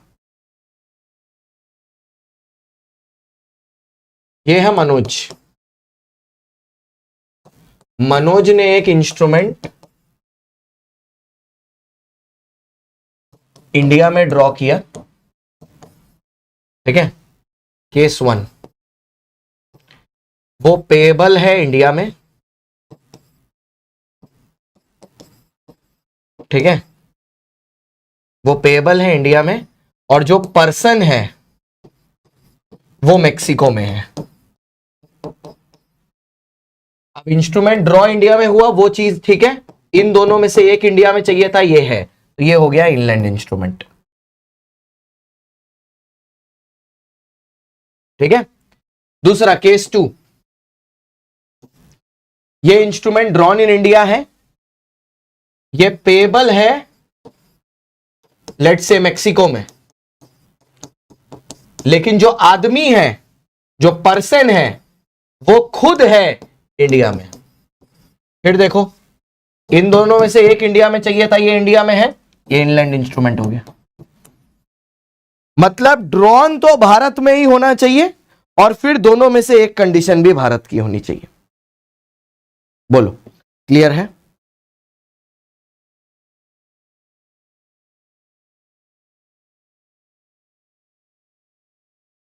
दोनों में से एक भारत की होनी चाहिए, ठीक है, क्लियर? अच्छा नेक्स्ट, लेकिन सर मनोज ने एक इंस्ट्रूमेंट ड्रॉ किया रशिया में, तो जैसे ही रशिया में ड्रॉ किया ये फॉरेन इंस्ट्रूमेंट हो गया, क्योंकि ये इंडिया के बाहर ड्रॉन है, सीधा फॉरेन। अच्छा केस 2, एक दूसरा केस, ये केस 1 था, ये केस 2 था। अब मान लो मनोज ने इसको ड्रॉ इंडिया में किया है, लेकिन जिस पर्सन पर किया है वो रशिया का है और ये पेएबल भी रशिया में है, तो देखो सर, इन दो में से एक कंडीशन इंडिया में होनी चाहिए, दोनों कंडीशन इंडिया में नहीं है, तो ये भी फॉरेन इंस्ट्रूमेंट है। सिंपल है। तो एक तरीका फॉरेन इंस्ट्रूमेंट बनाने का यह है कि ड्रॉ ही इंडिया के बाहर करो, और अगर ड्रॉ इंडिया में हो गया तो बाकी दोनों कंडीशन बाहर होनी चाहिए, आदमी भी बाहर का होना चाहिए, पेमेंट भी बाहर होनी चाहिए। बोलो, इज इट क्लियर सर?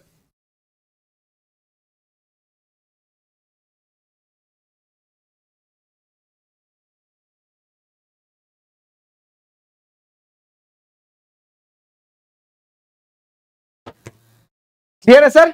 परदेसी परदेसी, ओके डन है सर। आगे आते हैं। हो, अच्छा नेक्स्ट, इनकोहेरेंट इंस्ट्रूमेंट और एम्बिगुअस इंस्ट्रूमेंट क्या होता है, इसके ऊपर भी क्वेश्चन आया हुआ है, ठीक है, इसके ऊपर भी सवाल आया हुआ है।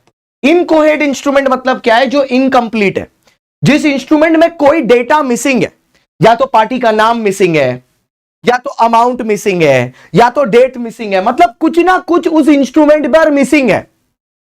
तो आप क्या कर सकते हो, जिसको वो इंस्ट्रूमेंट मिले वो उसको कंप्लीट कर दे, ठीक है, उसको कंप्लीट कर दे। अगर वो आदमी एक होल्डर इन ड्यू कोर्स है, सर दोनों में फर्क क्या होता है? HIDC और होल्डर इन होल्डर और होल्डर इन ड्यू कोर्स में फर्क क्या है? तुम रास्ते से जा रहे थे, हमने तुम्हारा गला दबा के तुमसे चेक चोरी कर लिया, हम होल्डर हैं। तुमने अपनी नियत से मेरे को चेक दिया, मैं होल्ड कर रहा हूं, मैं होल्डर इन ड्यू कोर्स हूं। होल्डर इन ड्यू कोर्स मतलब होता है गंगा, जिसने प्रॉपर कंसिडरेशन के लिए जिसको इंस्ट्रूमेंट मिला है, जिसने इंस्ट्रूमेंट लीगल तरीके से हासिल किया है, जिसने इंस्ट्रूमेंट लीगल तरीके से हासिल किया है, बिना किसी जोर जबरदस्ती के, बिना किसी गाली गलोच के, बिना किसी मार काट के, गुड फेथ में हासिल किया है, वो होल्डर इन ड्यू कोर्स है। तो वही मैं बोल रहा हूं, एक इनकोहेरेंट इंस्ट्रूमेंट को अगर एक holder in due course complete करता है, तो जितना स्टैंप का वैल्यू लगा हुआ है उस पर, इंस्ट्रूमेंट पर, हर इंस्ट्रूमेंट का जो स्टैंप होता है ना, आप देखते होगे जब कोई डीड वगैरह आप लेते हो, मतलब कभी भी अगर आपने कोई कॉन्ट्रैक्ट देखा हो स्टैंप पेपर वाला, तो उसमें देखोगे 1000 की नोट का भी होता है, ठीक है, 50 रुपए की नोट का भी होता है, 100 रुपए की नोट का भी होता है, अलग अलग स्टैंप पेपर होता है ना। तो वो डिपेंड करता है कि प्रॉपर्टी की वैल्यू क्या है उस पर, और उसके हिसाब से स्टैंप पेपर लगता है, ठीक है। तो यहां पर भी सर इंस्ट्रूमेंट जो है उसमें जो स्टैंप लगा हुआ है, तो उसकी वैल्यू तक का पेमेंट वो सामने वाला ले सकता है, holder in due course.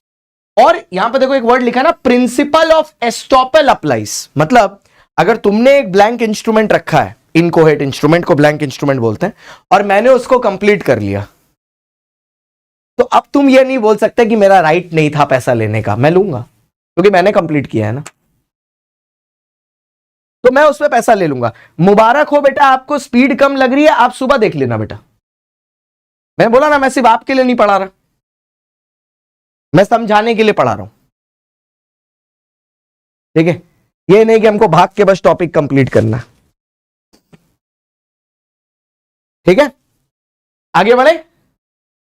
You can not download it बेटा, वहां पे आप बुक परचेस कर सकते हो ब्रह्मास्त्र की, ठीक है, and from there you can order the book and you can practise from there. ये हो गया सर इनकोहेरेंट, ठीक है। तो इनकोहेरेंट इंस्ट्रूमेंट से आपको दो चीजें समझ में आई, एक होल्डर इन ड्यू कोर्स। फर्क क्या होता है सर? होल्डर मतलब वो आदमी होता है, होल्डर मतलब वो आदमी होता है जिसके पास इंस्ट्रूमेंट है, होल्डर मतलब वो आदमी होता है जिसके पास इंस्ट्रूमेंट है, होल्डर मतलब वो आदमी है जिसके पास इंस्ट्रूमेंट है, ठीक है, और उसने गलत तरीके से हासिल किया है, और जिसने वैल्यूएबल कंसिडरेशन के लिए किया है वो है होल्डर इन ड्यू कोर्स, ठीक है।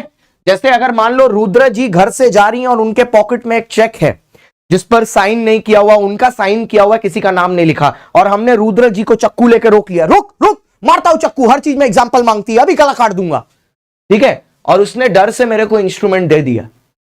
अब मैं हूं उसका होल्डर, ठीक है, मैं इसको कंप्लीट जरूर कर सकता हूं, बट इस पे मेरा हक नहीं है। अगर मेरे को वैल्यूएबल कंसिडरेशन के लिए मिला होता, ठीक है, कि भैया मैंने उसको गुड्स सप्लाई किया, उसने मेरे को चेक दे दिया, अमाउंट नहीं लिखा, बोला अपने हिसाब से लिख लेना, तो मैं होल्डर इन ड्यू कोर्स हूं, तो मैं उस पर अमाउंट लेके पैसा ले सकता हूं, ठीक है।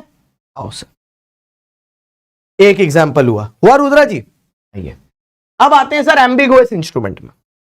एम्बिगुअस इंस्ट्रूमेंट क्या होता है सर? जिसकी लैंग्वेज ही क्लियर नहीं है। वो एक ऐसा इंस्ट्रूमेंट है जिसकी लैंग्वेज पढ़ के समझ ही में नहीं आ रहा कि वो प्रॉमिसरी नोट है या बिल ऑफ एक्सचेंज। एक ऐसा इंस्ट्रूमेंट जिसकी लैंग्वेज पढ़ के ये समझ में नहीं आ रहा कि वो प्रॉमिसरी नोट है या बिल ऑफ एक्सचेंज है, तो वो होता है एम्बिगुअस इंस्ट्रूमेंट। तो वो होता है एम्बिगुअस इंस्ट्रूमेंट।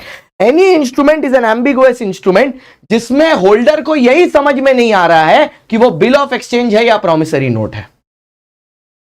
ठीक है, in other words the instrument can be constructed as a bill और अ प्रॉमिसरी नोट। तो ये होल्डर के पास ये चॉइस है कि वो इसको या तो प्रॉमिसरी नोट या तो बिल ऑफ एक्सचेंज की तरह ट्रीट करे, लेकिन जो भी करेगा वो वन टाइम डिसीजन मेकिंग है और उसके बाद वही फॉलो करना पड़ेगा, आगे बार बार चेंज नहीं कर सकते। भूमि ठाकुर जी सो जाइए जाके। भाई हम तो सोच रहे अब से ना क्लास वास लेना बंद कर दें। क्या भाई, पुराने वाले वन शॉट अपलोड कर देते। वैसे भी मेरे का बच्चा सीरियस है नहीं पढ़ाई लिखाई के लिए, ठीक है, उसको टाइम देखना है कितनी देर चलेगी, इसीलिए तो पास नहीं होता है। सच तो यही है ना, 6 महीना भी नहीं पढ़ा, लास्ट में 1 महीना बाकी है, अभी भी कितनी देर चलेगी, पास भी होना है, सीए भी बनना है, मेहनत भी नहीं करनी। बेटा तुम शादी करो, ठीक है, तुम बीकॉम बीकॉम करके मम्मी पापा को बोलो शादी करा दे, घर वर बसा लो, पढ़ाई वढ़ाई तुम्हारा बस का नहीं है। बोलते हैं एम्बिगुअस बेरर भी हो सकता है। बिल्कुल नहीं बेटा, एम्बिगुअस मतलब जिसका लैंग्वेज क्लियर नहीं है। आप इसको बोलना चाहते हो बेरर, इनकोहेट को, और बोल आपने दूसरे को दिया है। आप बोलना इसको चाह रहे थे, बोल उसको दिए हो। ये क्या आ गया भाई, है? ये क्या आ गया था? गजब था भाई ये। चलो ओके, अब आते हैं सर सेक्शन 138 जो इस जगह की जान है। ठीक है, सेक्शन 138 नेगोशिएबल इंस्ट्रूमेंट का डिसऑनर ऑफ चेक। बहुत ही घातक टॉपिक है ये, ठीक है, और बढ़िया से समझिएगा। इसमें 3 सेक्शन आते हैं, 138, 139, 140। ध्यान से आराम से रखिएगा, अगले 5 मिनट मैं बोलूंगा, आप चुप रहेंगे। डिसऑनर ऑफ चेक, इससे क्वेश्चन हमेशा आता है। ठीक है, क्या है सर ये, सुनना। जब एक चेक डिसऑनर होता है, डिसऑनर मतलब उस पर पेमेंट डिनाई हो जाती है, और उसका रीजन या तो इनसफिशिएंसी ऑफ फंड है या तो stop payment. Insufficiency of fund मतलब जिसने आपको चेक दिया है उसके बैंक में बैलेंस ही नहीं, या स्टॉप पेमेंट मतलब उसने आपको चेक देने के बाद पैसा रोक दिया, जैसे जेठालाल करता है।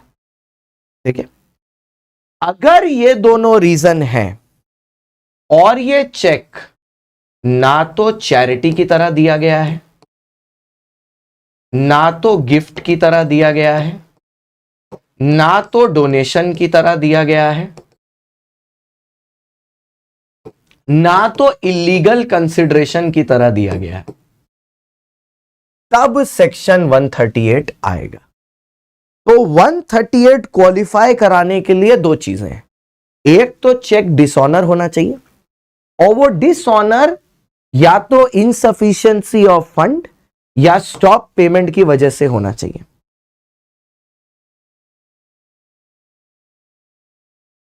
ठीक है, या वो स्टॉप पेमेंट या इनसफिशिएंसी ऑफ फंड की वजह से होना चाहिए। ठीक है, दोनों में से कोई एक की वजह से। ठीक है, इन दोनों में से कोई एक की वजह, तो इनसफिशिएंसी ऑफ फंड या स्टॉप पेमेंट की वजह से होना चाहिए। That is the main thing. ठीक है, सुनना मेरी बात। और वो ना तो इलीगल, ना तो चैरिटी, ना तो गिफ्ट, ना तो डोनेशन, इनके लिए नहीं होना चाहिए। ठीक है, बैंकर इंफॉर्म करेगा पेई को। अब जैसे ही वो, ठीक है, जैसे ही उसको पता चलेगा आपने अपने बैंक में पैसा डाला, आपने अपने बैंक में चेक डाला, आपका चेक डिसऑनर हो गया जिसने आपको दिया था, तो बैंकर आपको फोन करके बताएगा या इन्फॉर्म करेगा कि भैया आपने जो चेक डाला था वो डिसऑनर हो गया। जैसे ही बैंकर आपको इन्फॉर्म करेगा, तो विदिन 30 डेज, विदिन कितना दिन, विदिन 30 डेज मेरे को आरके जी सर को बताना है कि सर सुनो, आपने जो चेक दिया था ना वो डिसऑनर हो गया। मेरे को कितने दिन में बताना है उनको, मेरे को उनको 30 दिन में बताना है, मेरे को आरकेजी सर को। मेरे बैंक ने मेरे को बताया कि आपने जो आरकेजी सर का चेक हमारे पास डाला था ना, वो डिसऑनर हो गया। मैं आरकेजी सर को बताऊंगा 30 दिन के अंदर, सर आपका चेक डिसऑनर हो गया, और मैं उनको समय दूंगा 15 दिन का। कितने दिन का? 15 दिन का। क्या करने के लिए? मेरे को पे कर देने के लिए। अगर वो इस 15 दिन के अंदर मेरे को पेमेंट नहीं किए, तब उनके ऊपर पेनल्टी लगेगी। तब उनके ऊपर पेनल्टी लगेगी। क्या पेनल्टी लगेगी? उनको जेल होगी 2 साल की, प्लस जितना चेक का अमाउंट है उसका दुगना अमाउंट उनको कोर्ट के पास जमा करना पड़ेगा। मेरे को नहीं देना होगा, दुगना अमाउंट कोर्ट के पास जमा करना होगा, और जो चेक का अमाउंट है वो भी मेरे को देना होगा, बट वो मेरे को देंगे अंडर सेक्शन 117। मतलब अगर 2 लाख का चेक था, 2 साल जेल, 4 लाख रुपया कोर्ट को देंगे और 2 लाख रुपया मेरे को देंगे, तो टोटल उनका 6 लाख रुपया निकल गया, प्लस 2 साल का जेल।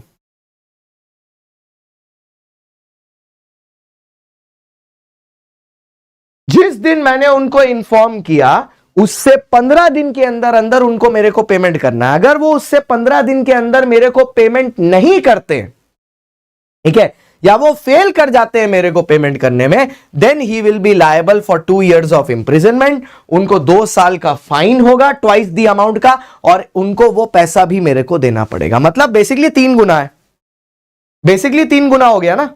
दुगना फाइन देना होगा और एक बार मेरे को देना होगा, तो 2 लाख के चलते 6 लाख चुकाना पड़ गया। कई भैंस पानी में पानी, ठीक है। ये है सेक्शन 130।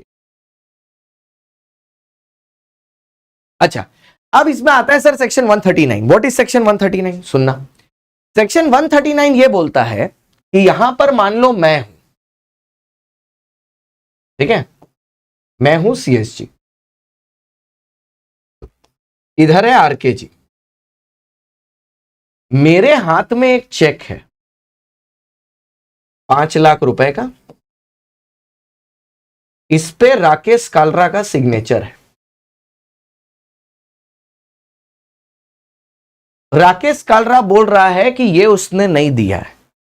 क्या मेरे को इस चीज से डर लगने की जरूरत है? नहीं। मैं बोलूंगा सुन भाई, मेरे हाथ में इंस्ट्रूमेंट है, तू बोल रहा है कि ये मैंने चोरी किया है ना, तू प्रूफ कर। जब तक तू प्रूव नहीं करता, मेरा इंस्ट्रूमेंट वैलिड है। यही सेक्शन 139 बोलता है कि देयर इज अ प्रिजम्पशन, यह चीज अज्यूम की जाती है कि जो होल्डर है CSG has acquired the cheque in good faith, कि ये चेक मेरे को लॉफुली मिला है। ये रिब्यूटेबल प्रिजम्पशन है, मतलब इसको आरकेजी चैलेंज कर सकते हैं। रिब्यूटेबल है, इसको आरकेजी सर चैलेंज कर सकते हैं, लेकिन जब तक वो प्रूव नहीं कर पाते तब तक अपने भगवान है, ये इंस्ट्रूमेंट मेरा वैलिड है।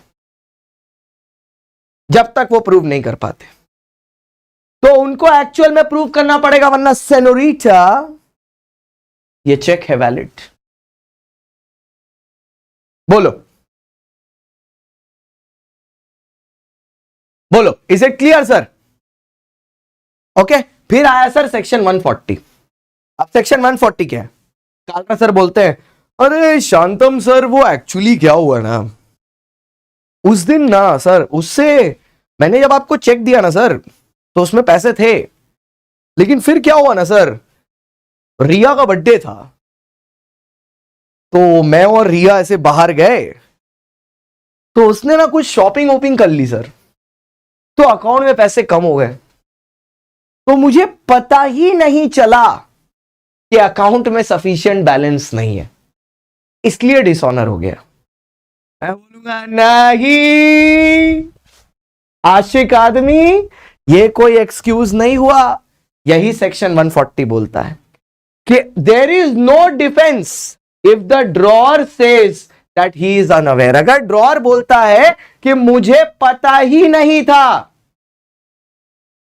अगर ड्रॉअर बोलता है कि मुझे पता ही नहीं था कि भैया यहां पर पैसे कि मैं अनअवेयर था, मुझे पता ही नहीं था कि अकाउंट में पैसे नहीं है, ये कोई बचने का तरीका नहीं है।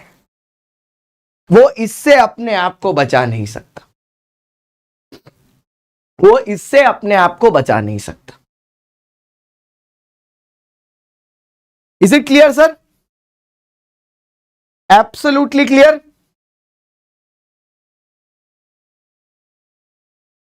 अब याद आई रिया कौन है। ओके लेकिन सर अभी भी शांतम सर को पैसा तो नहीं मिला ना, अभी भी शांतम सर को तो पैसा नहीं मिला। तो शांतम सर को पैसा कहां मिलेगा? शांतम सर को पैसा मिलेगा under section 117 rules for compensation.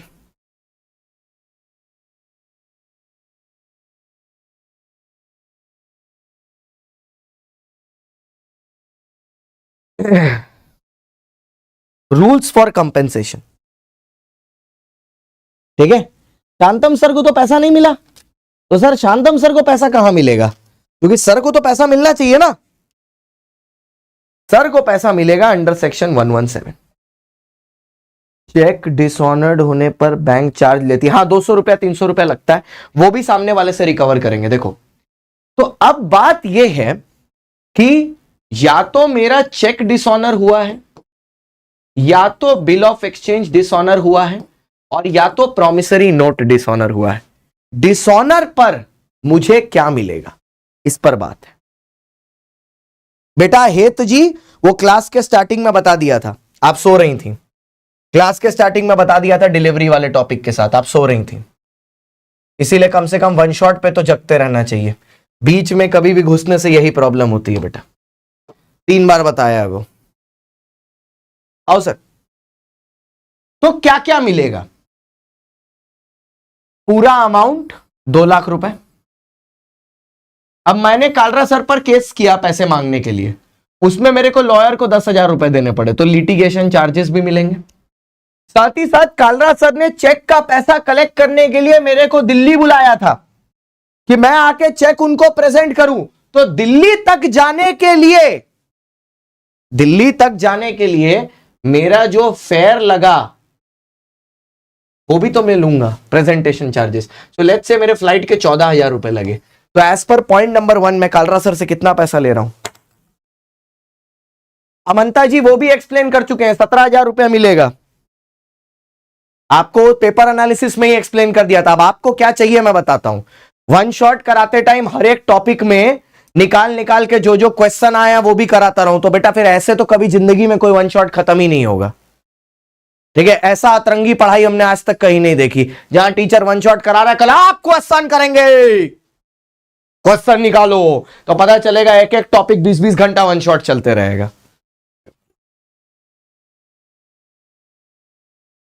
आइए, तो अमाउंट हुआ, लिटिगेशन हुआ, प्रेजेंटमेंट हुआ। Is it clear sir?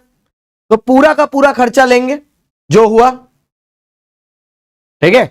2,10,000 14,000 2,24,000 रुपया पूरा लेंगे।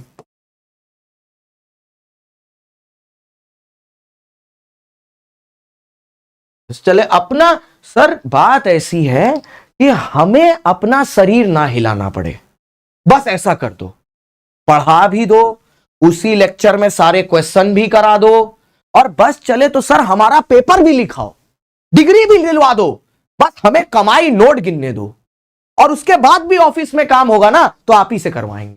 गोद लिया है ना हमने, तुमको गोद लिया है तो आओ सर। सुनो सर, दूसरा, सर अगर ड्रॉवर और ड्रॉई डिफरेंट कंट्रीज में है तो जो करंट एक्सचेंज रेट है उस पर नया इंस्ट्रूमेंट बनेगा। जैसे फॉर एग्जांपल जिस टाइम पहले टाइम इंस्ट्रूमेंट बनाया था तब $1 इज इक्वल टू 80 रुपए था, और मेरे को 80 लाख रुपए का पेमेंट करना था, तो मैंने $1 लाख का इंस्ट्रूमेंट बनाया था। यह समझ में आया? $1 इज इक्वल टू 80 रुपए था, मेरे को 80 लाख रुपए का पेमेंट करना था, मैंने $1 लाख का इंस्ट्रूमेंट बनाया था। सही है ना कैलकुलेशन? 1 लाख इंटू 80 लाख, हाँ ठीक है। अब मेरी गलती की वजह से इंस्ट्रूमेंट डिसऑनर हो गया, ठीक है, इंस्ट्रूमेंट डिसऑनर हो गया, और आज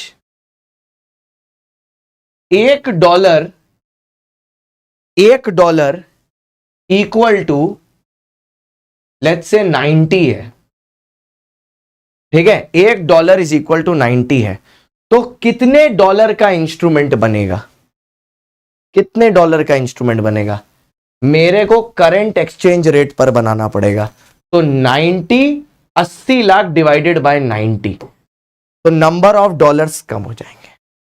तो जो भी करंट एक्सचेंज रेट होगा उसके ऊपर बनेगा डिसऑनर होने से, अगर दोनों डिफरेंट कंट्री में, ठीक है भाई। जो केस स्टडी सेशंस होते हैं ना हमारे, उसमें हर एक केस स्टडी कवर हो जाती है, ठीक है। अगर मैं आज भी इस चीज पे सीना ठोक के बोलता हूं, अगर किसी ने ब्रह्मास्त्र 2 बार कर ली ना, जो हमारी बुक है, ठीक है, उसको पूरा पेपर 100% मैच मिलेगा। जून में भी मिला था, सितंबर में भी मिला था, जैन में भी मिला था। प्रॉब्लम क्या है पता है? तुम अपने आप को बहुत ओवर स्मार्ट समझते हो। जब हम कंटेंट करा रहे हैं तो आंसर राइटिंग सिर्फ चिल्लाते हो तुम। ऐसा नहीं है कि तुम दिन में 10-10 आंसर लिख रहे हो, घंटा सिर्फ ज्ञान दे रहे हो। आंसर राइटिंग कब करेंगे सो? एक आदमी होता नहीं, मारता कम है चिल्लाता ज्यादा है, वही वाला हिसाब है, ठीक है।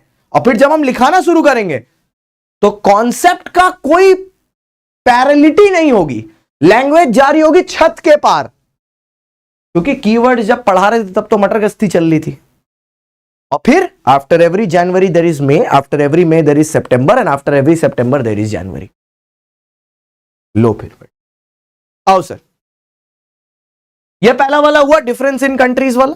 दूसरा वाला बताते हैं। अब यहां पर ना कुछ जगह कुछ गलत चीजें बच्चे सीख लेते हैं, खुद से भी पढ़ते हैं, बेचारों से गलती हो जाती है कि डिसऑनर होगा तो 18% इंटरेस्ट मिलता है। ऐसा कुछ नहीं है, ऐसा है ही नहीं प्रोविजन कि डिसऑनर होने से 18% इंटरेस्ट मिलता है, ऐसा लिखा ही नहीं है कहीं। एक्सचेंज रेट कम हो या ज्यादा हो, वो करंट एक्सचेंज रेट पर ही बनेगा। अब इसमें बच्चों को कुछ दिक्कत है, मैं इसको ठीक करता हूं। ये एक्चुअली में है क्या, सुनो। यहां पर बैठे हैं आदि सर, यहां पर बैठी है चुईया लुईया, ठीक है, और यहां पर है शिवानी मैम, ठीक है। आदि सर ने एक चेक दिया, या बिल ऑफ एक्सचेंज ही समझ लो, बिल ऑफ एक्सचेंज दिया 2 लाख रुपए का लुईया को, ठीक है। लुईया ने ये इंस्ट्रूमेंट आगे शिवानी को इंडोर्स कर दिया, आगे दे दिया उसको, ठीक है। हाँ, ये स्टडी मैट को ही पूरा का पूरा कवर करता है बेटा, 100% है। 2 लाख रुपए का, ठीक है। बिल ऑफ एक्सचेंज आगे बढ़ा दिया, इंडोर्समेंट प्लस डिलीवरी दोनों दे दिए। अब क्या हुआ, सुनो साहब ध्यान से, ये इंस्ट्रूमेंट डिसऑनर हो गया ड्यू डेट पर।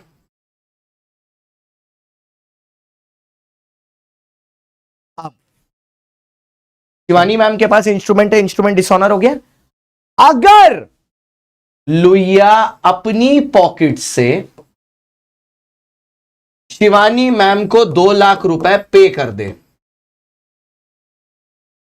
तो अब लुईया की पॉकेट से 2 लाख रुपया गया है, तो अब लुईया 2 लाख रुपए आदि सर से कलेक्ट करेगी विद 18% इंटरेस्ट। अगर लुईया ने अपनी जेब से यह पैसा शिवानी को ना दिया होता तो 18% इंटरेस्ट नहीं मिलता। 18% इंटरेस्ट सिर्फ इसीलिए मिल रहा है, सिर्फ इसीलिए मिल रहा है क्योंकि लुईया की अपनी जेब से पैसा शिवानी मैम को गया है, वरना 18% घंटा नहीं मिलता, कुछ नहीं मिलता। अब बच्चा इसको ऐसे याद कर ले रहा है कि कभी भी डिसऑनर होगा 18% इंटरेस्ट होता है, ऐसा बिल्कुल नहीं है। डिसऑनर पर 18% इंटरेस्ट नहीं है। अगर लुईया अपनी पॉकेट से शिवानी मैम को पेमेंट कर दे तो क्योंकि लुईया की पॉकेट से 2 लाख रुपए गया है तो वो आदि सर से 18% इंटरेस्ट पाने के लिए केपेबल है।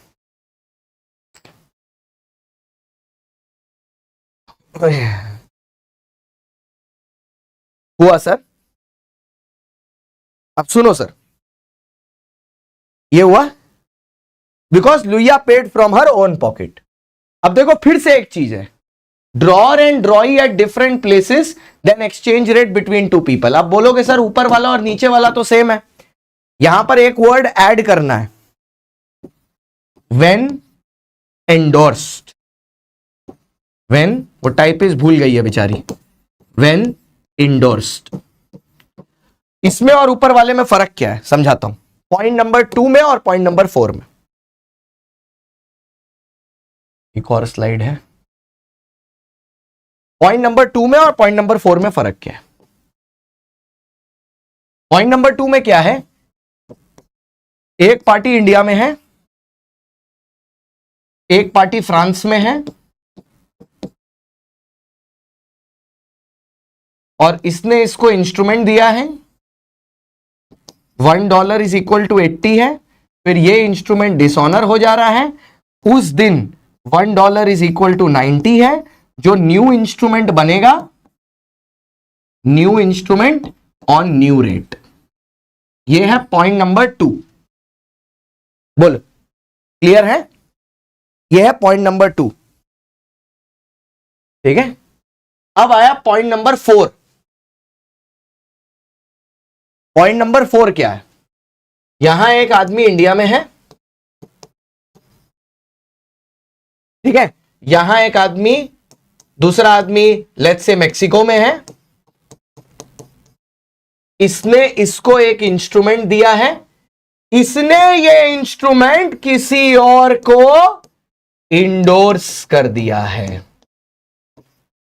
लेट्स से ये थर्ड कंट्री में है, लंदन, इंडोर्स कर दिया है, और ये इंस्ट्रूमेंट जाके हो जा रहा है डिसऑनर। तो हम लोग किन दो कंट्रीज के बीच में एक्सचेंज रेट देखेंगे, ड्रॉर और पेई के कंट्री के बीच में, बस ये फर्क है।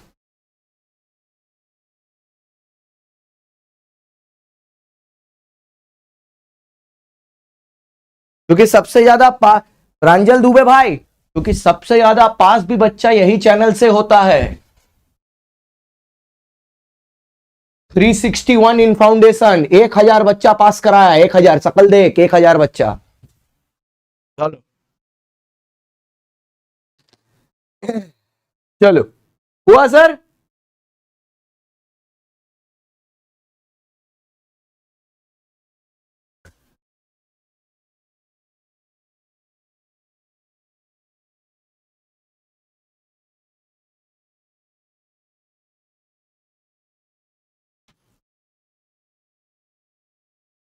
जितना बच्चा 3 एकेडमी मिलके पास कराती है ना, उतना बच्चा योद्धा टीम अकेले कराती है। बड़ी बातचीत इंडस्ट्री के लोगों से। आओ चलो नेक्स्ट, लास्ट पॉइंट। अब प्रांजल का गुड नाइट हो जाएगा। लास्ट पॉइंट, अच्छा, जितना पूरा पैसा बाकी है, ठीक है, जितना पूरा पैसा बाकी है, अब ये जो ऊपर पूरा पैसे की बात हुई ना, अमाउंट, लिटिगेशन, प्रेजेंटमेंट चार्जेस, ये पूरा पैसा एक साथ, ठीक है, ये पूरा पैसा एक साथ का एक बिल ऑन डिमांड बनेगा और वो सामने वाले को पेमेंट करना पड़ेगा। मतलब कालरा सर को मेरे को 2,24,000 रुपए पेमेंट करना पड़ेगा। Sir done, sir done. अब आप बोलोगे सर प्रेजेंटमेंट वाला पार्ट नहीं कराया। हम प्रेजेंटमेंट वाला पार्ट कभी भी वन शॉट के साथ नहीं कराते, क्योंकि वो हम चाहते हैं वो दोनों को आप अलग अलग रखें। तो प्रेजेंटमेंट वाला पार्ट जिस दिन हम क्वेश्चन आंसर कराएंगे नेगो का, हमेशा उसके साथ कराते हैं, क्योंकि नेगोशिएबल इंस्ट्रूमेंट में सबसे important portion is this part. फिर एक पार्ट आता है प्रेजेंटमेंट का, वो प्रेजेंटमेंट वाला हमेशा अलग से चलता है, हम कभी इसके साथ नहीं कराते, हमेशा आंसर राइटिंग सेशन में वो करवाते। तो जिस दिन हम लोग क्वेश्चन आंसर करेंगे उस दिन, सर मैंने बहुत सारी चीजें प्लान करके रखी है, लेकिन सारी चीजें एक साथ बताई नहीं जाती। तो 31 तारीख तक हमारा बस यही प्लान है कि हमें सारे वन शॉट खत्म करने हैं। आज अगर आप देखो, ठीक है, देखो एक चीज, हम लोगों ने कंपनीज एक्ट खत्म कर लिया, ठीक है, हम लोगों ने सोगा खत्म कर लिया। और sir there is a reason हम वन शॉट पहले क्यों कराते हैं। जब हम आंसर राइटिंग कराएंगे, केस स्टडी और डायरेक्ट क्वेश्चन कराएंगे, तो हमको ऐसा नहीं चाहिए कि हम करा रहे हैं तो एक बच्चा बोल रहा है ये कौन सा प्रोविजन है, ये कहां आया था, कौन सा चैप्टर है, हमको वो नहीं चाहिए। इसलिए पहले टीचर्स वन शॉट कराते हैं। हम लोग का एक ही स्टाइल है, आपने देखा है, चारों टीचर वन शॉट ही करा रहे हैं अभी। क्योंकि जब हम लोग अपने कालरा सर शुरू करेंगे 101, मैं शुरू करूंगा अपना केस स्टडी और क्वेश्चन, मैम शुरू करेगी एमसीक्यू, आदि सर शुरू करेंगे एमसीक्यू, तो हमें पता होना चाहिए ना कि कॉन्सेप्ट है बच्चे का, तब ना क्वेश्चन करेंगे, इसलिए करते हैं। एलएलपी कर लिया, आईआरएफ कर लिया, ठीक है, उसके बाद इंडियन पार्टनरशिप एक्ट कर लिया, और आज नेगोशिएबल इंस्ट्रूमेंट कर लिया, कॉन्ट्रैक्ट का यूनिट 1, 2, 3 कर लिया। यही हमने अभी तक कंप्लीट किया है अगर आप देखो तो। This is all that we have done, ठीक है। हमारा गोल क्या है, हमारा गोल क्या है कि हमें 31 मार्च तक अपने सारे वन शॉट खत्म करने। इसीलिए अब जो आपका अगला ट्रेजेक्टरी है वो ऐसा है कि आपका, ठीक है, मैंने पूरा, कहां गया वो फोन, देख लो, हाँ, तो उसका ट्रेजेक्टरी ऐसा है कि अब आपका 25 तारीख को हम करेंगे कॉन्ट्रैक्ट 4 और 5 का वन शॉट, ठीक है। 27 तारीख को हम करेंगे आपका 6 और 7 का वन शॉट, और 29 तारीख को हम आपका करेंगे 8 और 9 का वन शॉट। अगर 8 और 9 उस दिन दोनों नहीं खत्म कर पाए तो शिफ्ट करके 31 को चले जाएंगे। अब एक बात बताना नहीं, यहां बीच में एक एक दिन गैप क्यों है पता है, क्योंकि इस दिन हम सीए इंटर वाले बच्चों का सरप्राइज मैराथन कराने वाले हैं, जिनका सरप्राइज उनको संडे को मिलेगा, क्योंकि उनका भी एग्जाम है ना मई में। तो ये जो बीच बीच के एक एक दिन है, इस दिन उनका वन शॉट रखा है और उनको इस बारे में पता भी नहीं, तो उनको बताएंगे संडे की शाम को एज अ सरप्राइज, ठीक है। तो तुम्हारा 31 मार्च तक पूरा पोर्शन मेरे साथ निपट जाएगा, और एक बार वो हो गया तो फिर तुम्हारे लिए भी एक सरप्राइज है 1 अप्रैल को, और तुमको भी बताएंगे 31 तारीख को। हाँ, चेक अगर आप कैंसिल करते हैं तो 2 लाइन चेक के फेस पर खींच देते हैं कैंसिल लिख के, बट कैंसिलेशन और क्रॉसिंग ऑफ चेक यहां पर है नहीं। तो फाउंडेशन वालों के लिए एक सरप्राइज है जो 31 तारीख को आएगा, और इंटर वालों के लिए जो सरप्राइज है तुमको बता दिया, उन लोग को बताना मत, ठीक है, उन लोगों को संडे को बताएंगे। और हाँ, कल कोई क्लास नहीं है आपकी, क्योंकि कल मैं अपनी मम्मी को लेके कहीं जा रहा हूं, ठीक है। उसका व्लॉग आपको दिखेगा मेरे सीए शांतम गुप्ता वाले चैनल पर। मेरे को बहुत अच्छा लगा, आप लोगों ने मेरे व्लॉग्स को बहुत ज्यादा प्यार दिया, काफी पसंद आया आपको व्लॉग्स, मेरे को बहुत अच्छा लगा ये देख के। तो कल कोई क्लास नहीं है आपकी, अब आपकी अगली क्लास होगी मेरे साथ ट्यूसडे। तो तब तक आप आंसर राइटिंग प्रैक्टिस करिए, इंडिपेंडेंटली करिए, पिछले 3 अटेम्प्ट के पेपर प्रैक्टिस करिए, और बाकी मैं देख लूंगा। मैं आपका दोस्त, आपका होस्ट, आपका एजुकेटर सीएस शांतम गुप्ता। आज के लिए बस इतना ही। Bye bye, see you, tata. दुआ में याद रखना, बाय बाय। और यार कमेंट कर लेना यार, माइक गिर गया।